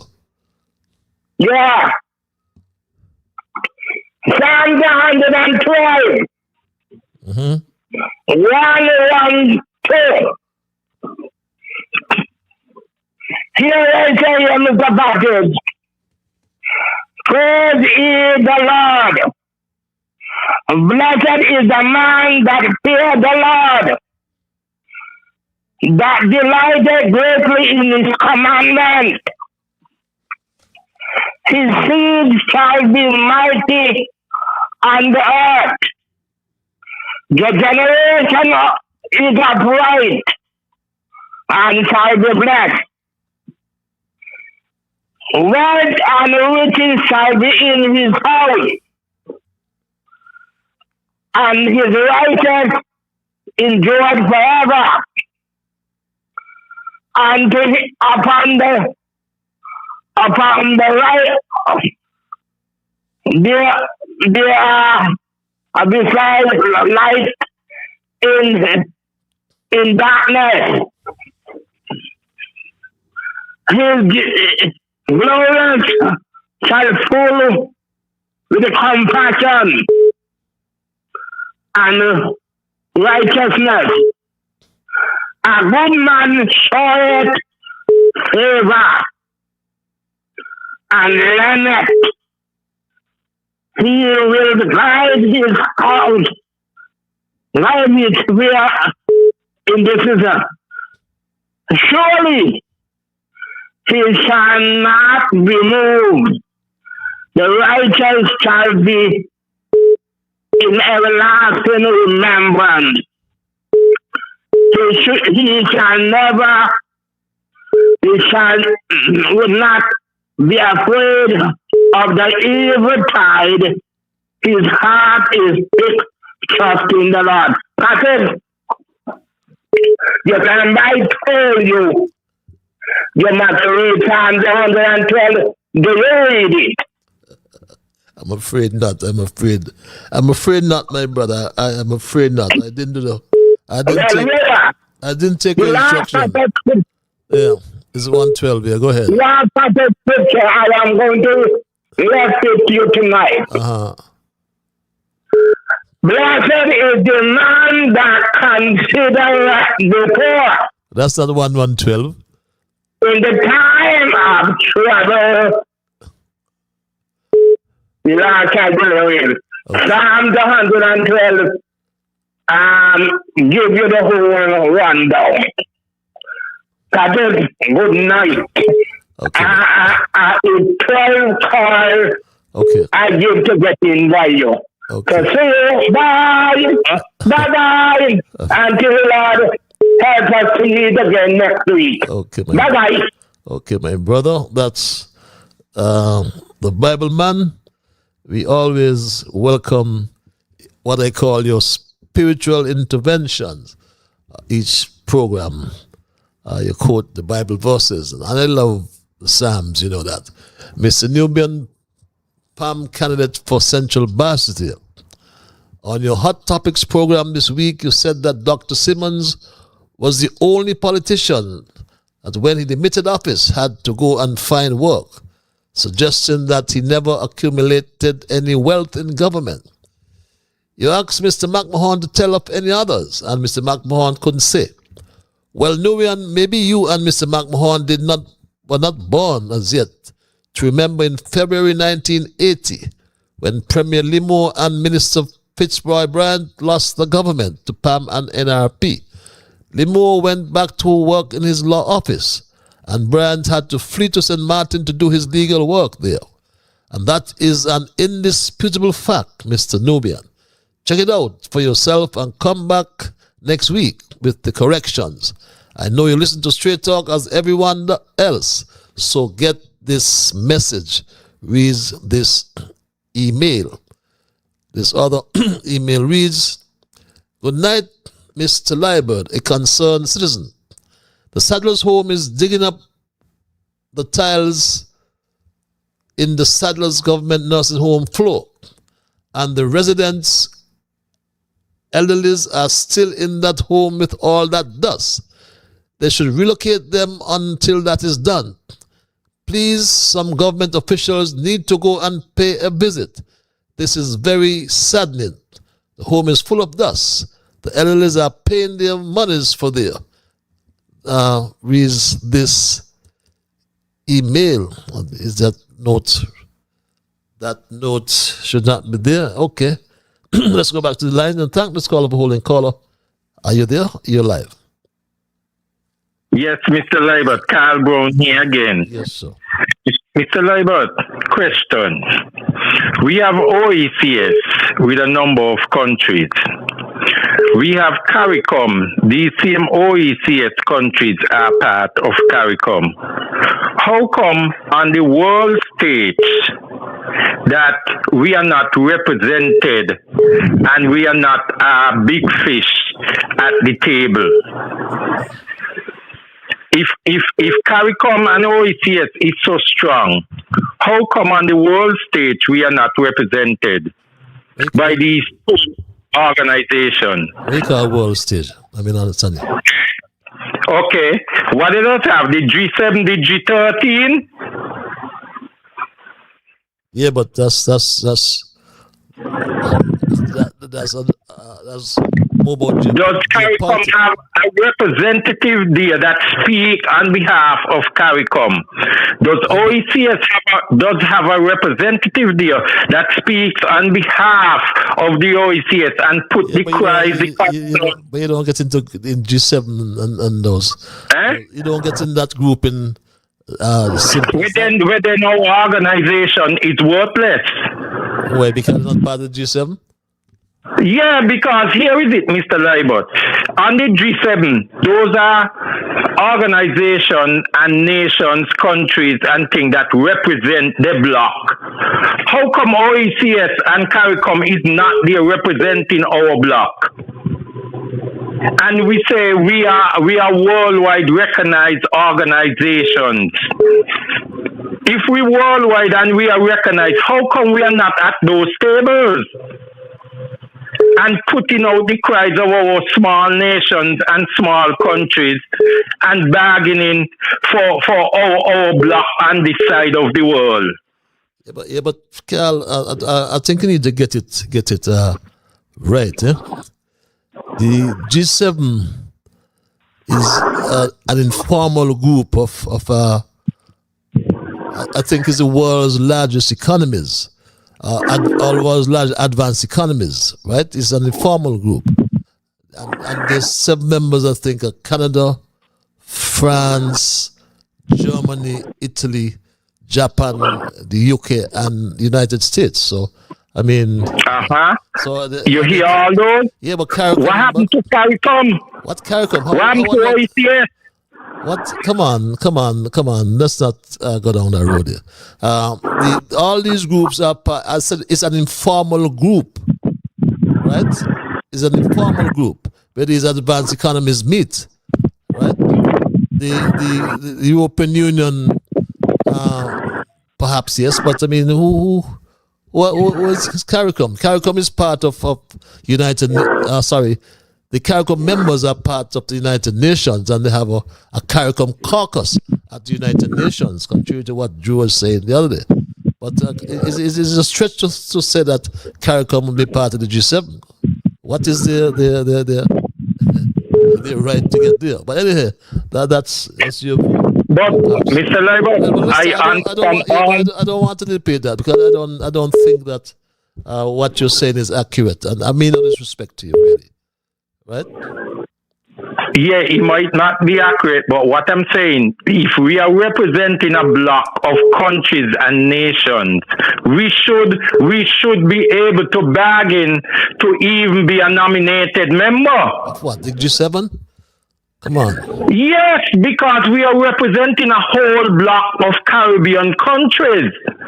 And if you're representing a bloc of Caribbean countries and OECS countries, you should be able to even get a nomination. Well, I'm saying to the G7... To be there to represent your bloc. Yeah, but let's not debate this. I'm saying to you again, the group of 7 nations, or the G7, is not a formal international organization. It's not formal. So, I mean, I don't see where you're going with this. You understand me? Well, we should get there. Well, I wish you luck. When you come Prime Minister, you can perhaps move to... I won't come Prime Minister. Well, so I don't know how we can get to the G7. Okay. And another question. Right? I have some people waiting. So. Yeah, OECS and CARICOM. I don't feel that the people of these things are being represented properly. And the man on the street is and you hear the talk all the time, and the talk shows, you hear it all over the bars, anywhere you go, that we don't seem to see the trickle down to the man on the street. Okay. And information is lacking of how they are representing us and why we are not feeling or gaining the effects to the man on the street, come down to the man on the street. Okay.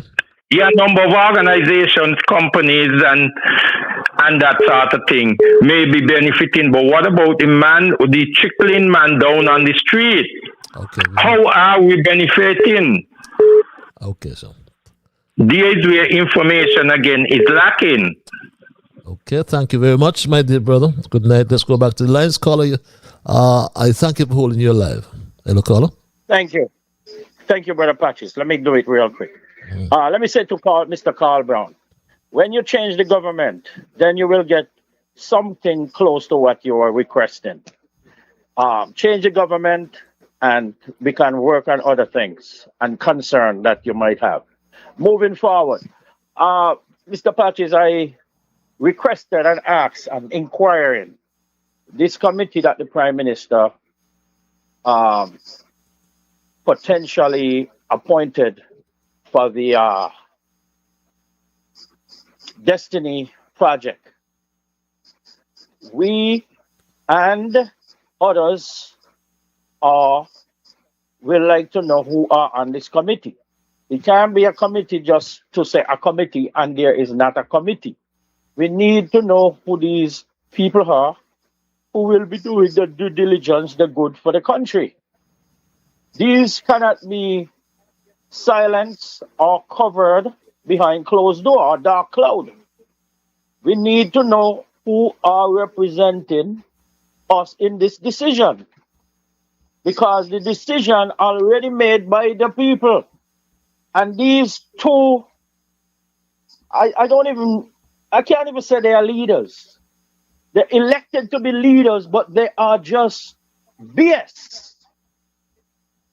And in terms of representing the people, which they are not, there are outcries everywhere.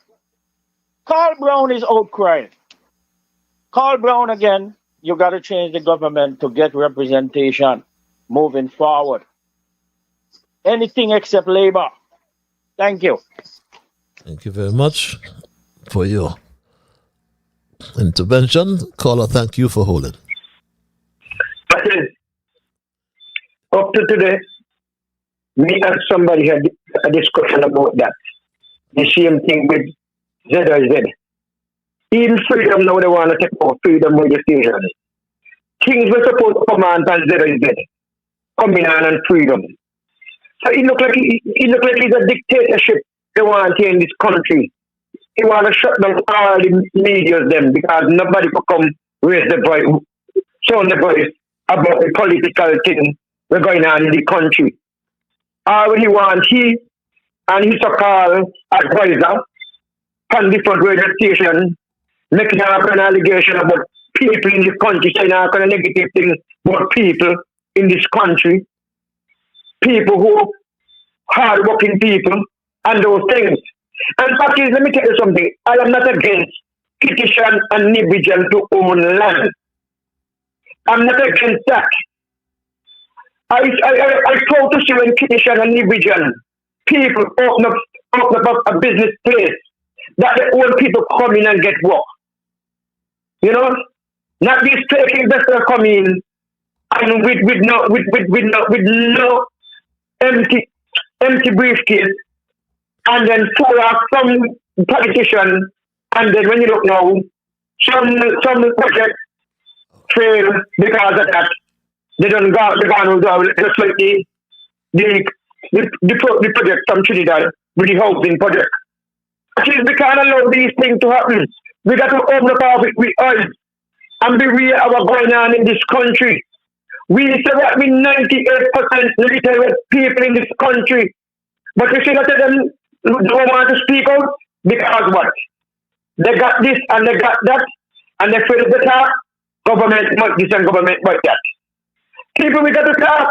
That you don't hear which people calling? Is it down to our children calling on this program and say this whatever going on in our country? And we calling it for them because we support them. We support the business.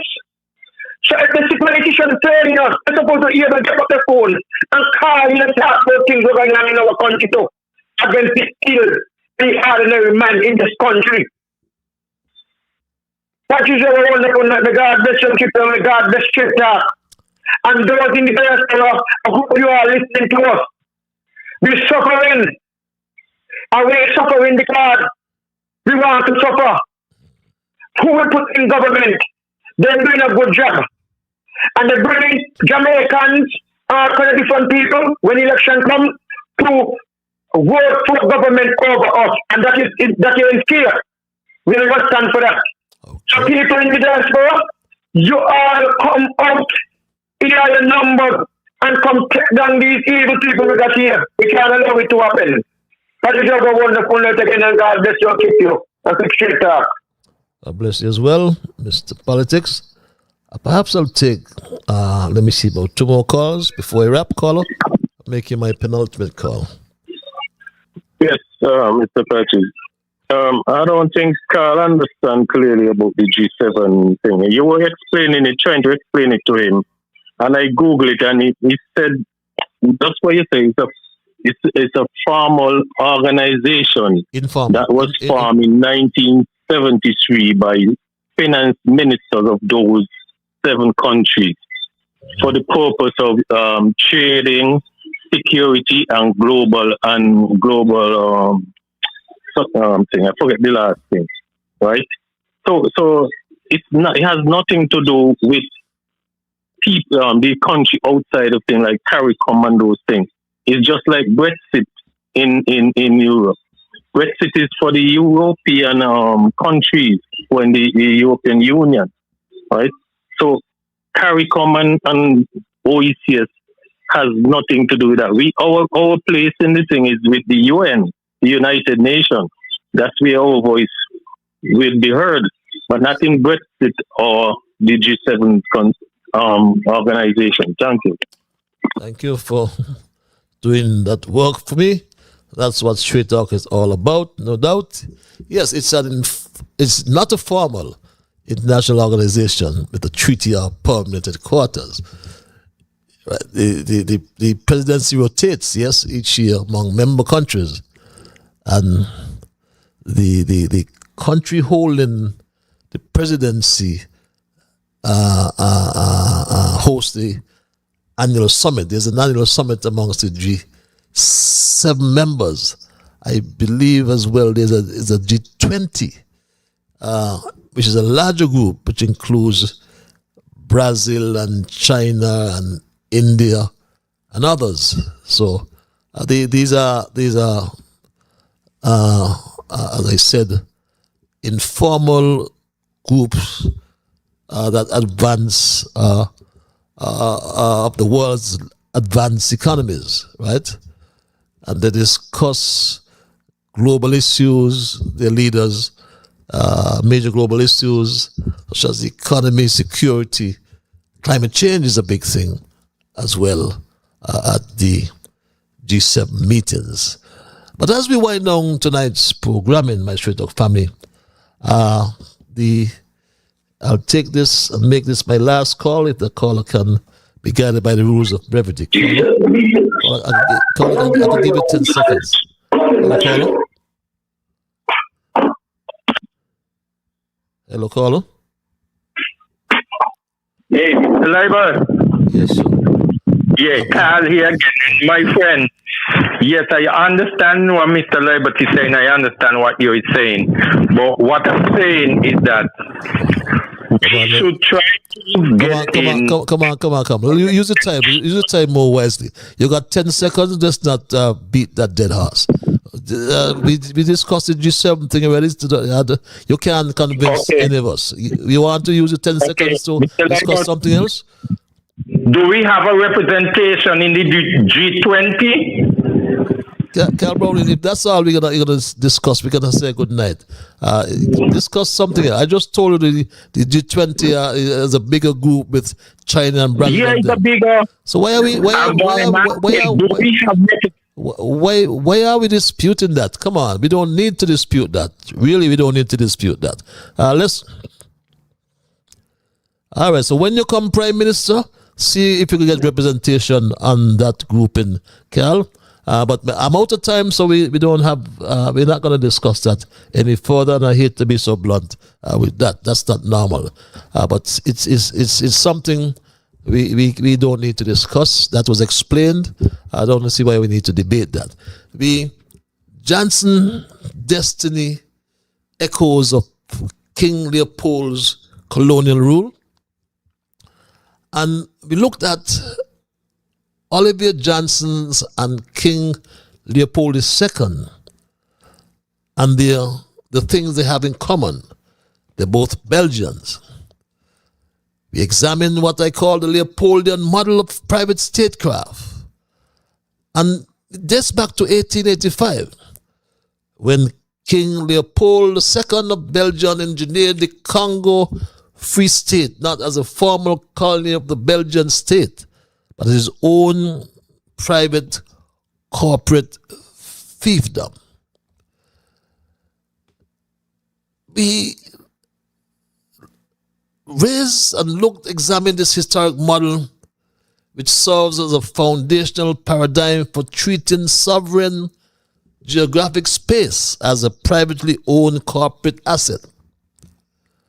We try to deconstruct the JANSSENS blueprint. While free from the overt physical horrors of the 19th century, Olivier Janssens' corporate vehicle, the Free Society Limited, operates on a structural blueprint that directly echoes Leopold's private statecraft. The Destiny proposal explicitly requests a special sustainability zone endowed with parallel local regulations, autonomous labor guidelines, and independent dispute resolution mechanisms that bypass local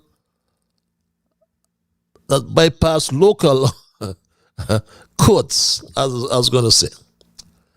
And yes, my straight dog family, the independent report came, as I said, from very early from the BBC's Josh Spiro, I think is the name, who said this, my straight dog family, who said this about Destiny, which caught the attention of international media.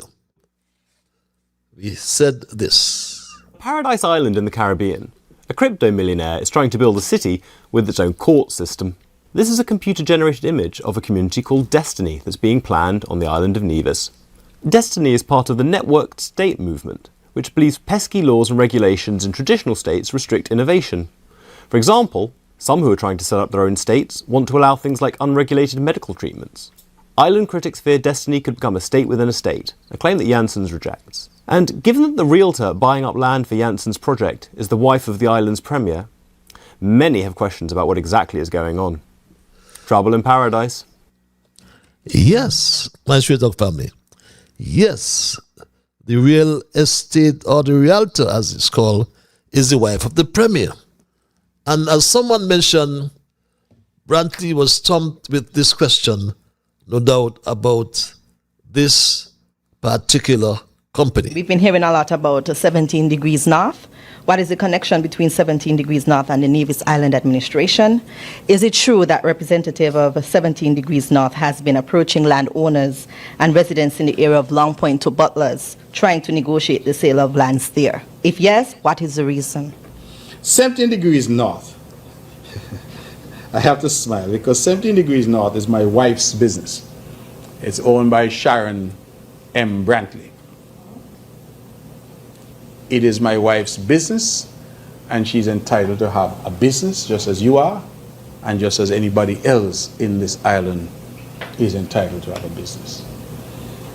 As I understand it, 17 degrees north is into real estate, buying and selling of real estate.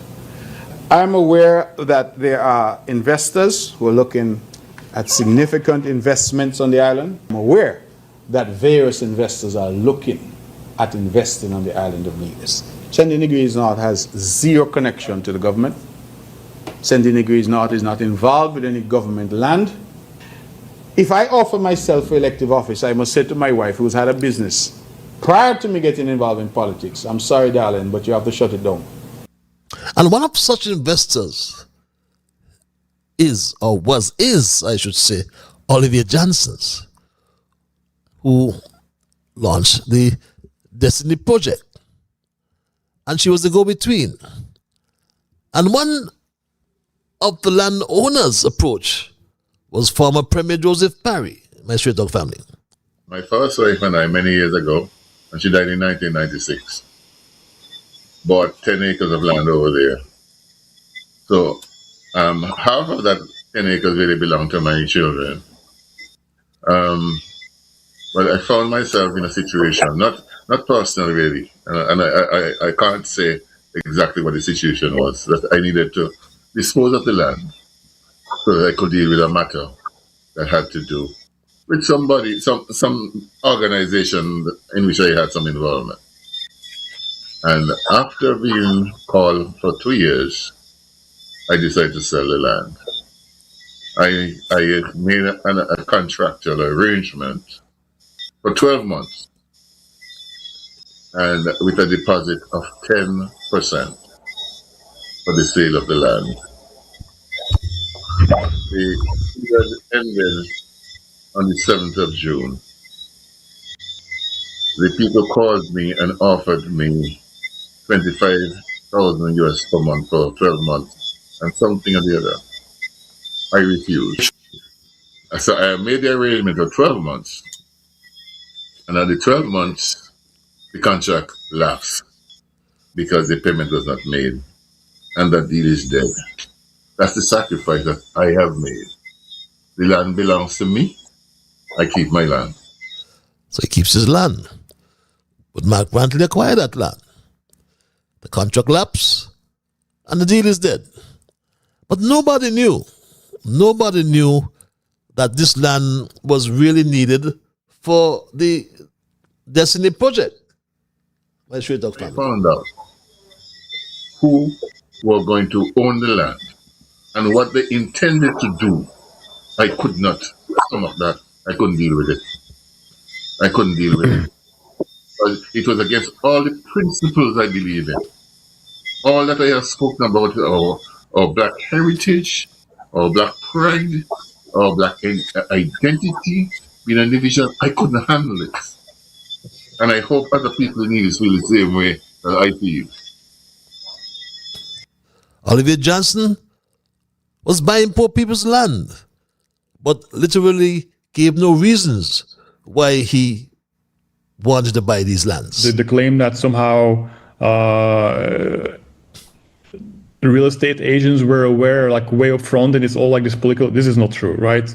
We did start optioning land way before that, but we didn't tell anyone why we were doing that, right? So we started probably by now 20 months ago, I think, just ballparking here. But for the first year, we didn't tell anyone why. No one, right? Literally no one. But when Nevisians found out, got angry, and they pushed back, a bribe was offered. Hi, I'm here to share some exciting news about the Destiny Project. You know, I came on here and talked about the 5% profit sharing, but that would have taken a little time. Guess what? Destiny have now promised to share $100 US per person to every person on the island of Nevis. Let me put that into perspective. That's $1,080 per month if you have a family of 4. I mean, if your kids don't have a bank account, I suggest you open for one of them now. So yes, bribery, that stings to the heavens. But leaving you with King Leopold II and his engineered Congo Free State. And while the historical reality of this late 19th century colonial violence cannot be directly equated to this modern real estate transaction called Destiny, the structural and conceptual parallels explain why local critics are making the comparison. The network state was his personal fiefdom. In 1885, King Leopold II established the Congo Free State, not as a colony of Belgium, but as his own private personal property. The South Coast of Nevis is a modern parallel. JANSSENS' libertarian network state model must be viewed as modern tech equivalent. Oliver Johnson intends to buy or acquires 2,670 acres. We understand that he only got 847 acres thus far, my straight dog family. Now, all these things are expected to be built on 2,670 acres of land.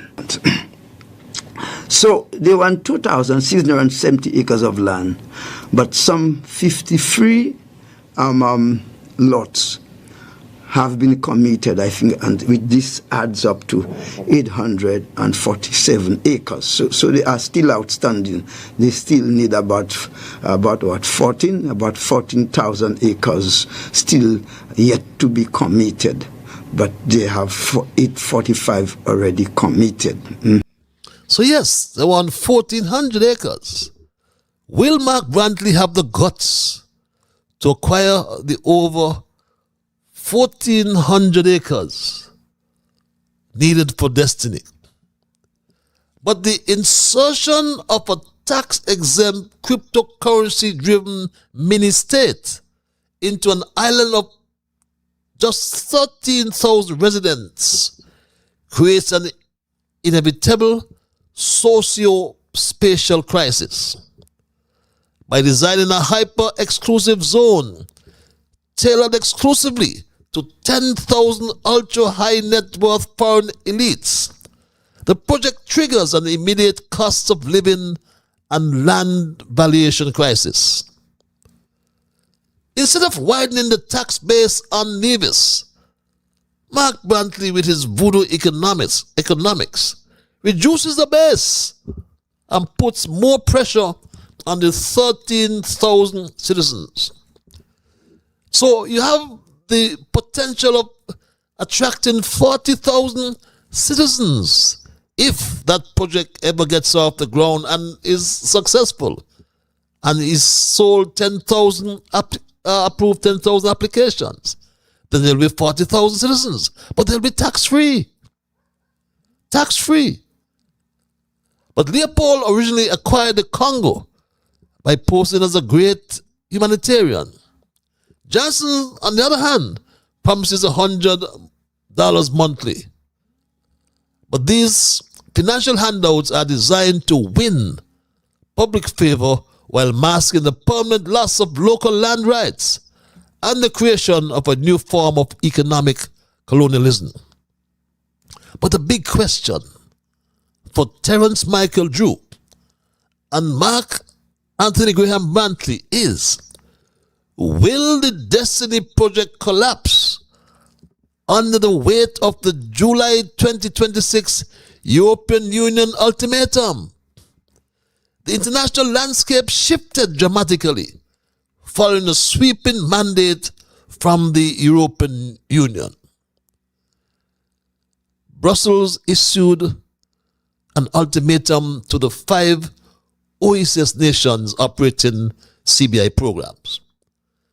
Completely phase out and terminate all CBI schemes by June the 1st, 2028, or face an immediate suspension of Schengen area visa-free travel privileges. This mandate severely damages the long-term economic model of our federation. Didn't Terence Michael Drew promise that his main focus was to fix the CBI? Where will he find money for all these capital projects? Is the CBI still going through its recovery? And my Straight Talk family, the geopolitical impasse over the Destiny Project on Nevis ultimately exposes a modern iteration of historical land capitulation, demonstrating that despite the contemporary rhetoric of technological progress and economic diversification, the core structures of sovereignty remain remarkably fragile in the face of global capital. My Straight Talk family, the structural parallels to historic concessions are clear. While Olivier Janssens' proposal swaps the violent extractive mechanisms of King Leopold II's Congo Free State for digital wallets at 20% revenue share and a highly publicized $100 monthly citizen stipend. It is a blueprint designed to carve an autonomous private fiefdom out of a sovereign black nation. In facilitating this modern network state enclave, Mark Brantley's administration has compromised local statutory governance for immediate capital infusion, while Terence Michael Drew, Federal's cabinet, despite its regulatory delays and constitutional posturing, finds its centralized vetting systems fundamentally leveraged by the demands of international investors. Destiny is not merely a real estate venture or a cryptocurrency hub. It stands as a cautionary monument to neo-colonial enclavization, proving that when state leaders bow to the mandates of ultra-wealthy private developers, they risk transforming the hard-won independence of their citizens into a privatized commodity. My Straight Talk family, ultimately, without structural guardrails, the modern microstate remains dangerously exposed to the predatory whims of decentralized capital, a systemic vulnerability perfectly captured by JANSSENS' Destiny, echoes of King Leopold's colonial model. That's my story tonight, my Straight Talk family, and I am not going to change it. I want to thank Almighty God for guiding our conversation tonight, as always. I want to thank you, the many callers, those of you who just viewed and listened. There are those of you who sent emails. Remember, all of you, you are the ones who make Straight Talk, and for that reason, I say a big, big thank you. I'm Ian Patches Liable, and God's spare we will connect on Monday for another edition of Straight Talk. Until then, be good to yourselves and to all whom you meet. Have yourselves a wonderful weekend. And remember, whatever your mind conceive, that you will achieve. But first of all, you got to believe. So when you wake in the morning, thank God for the morning light. Thank God for taking you through the night. And my Straight Talk family, keep moving on. Bye-bye until we connect on Monday.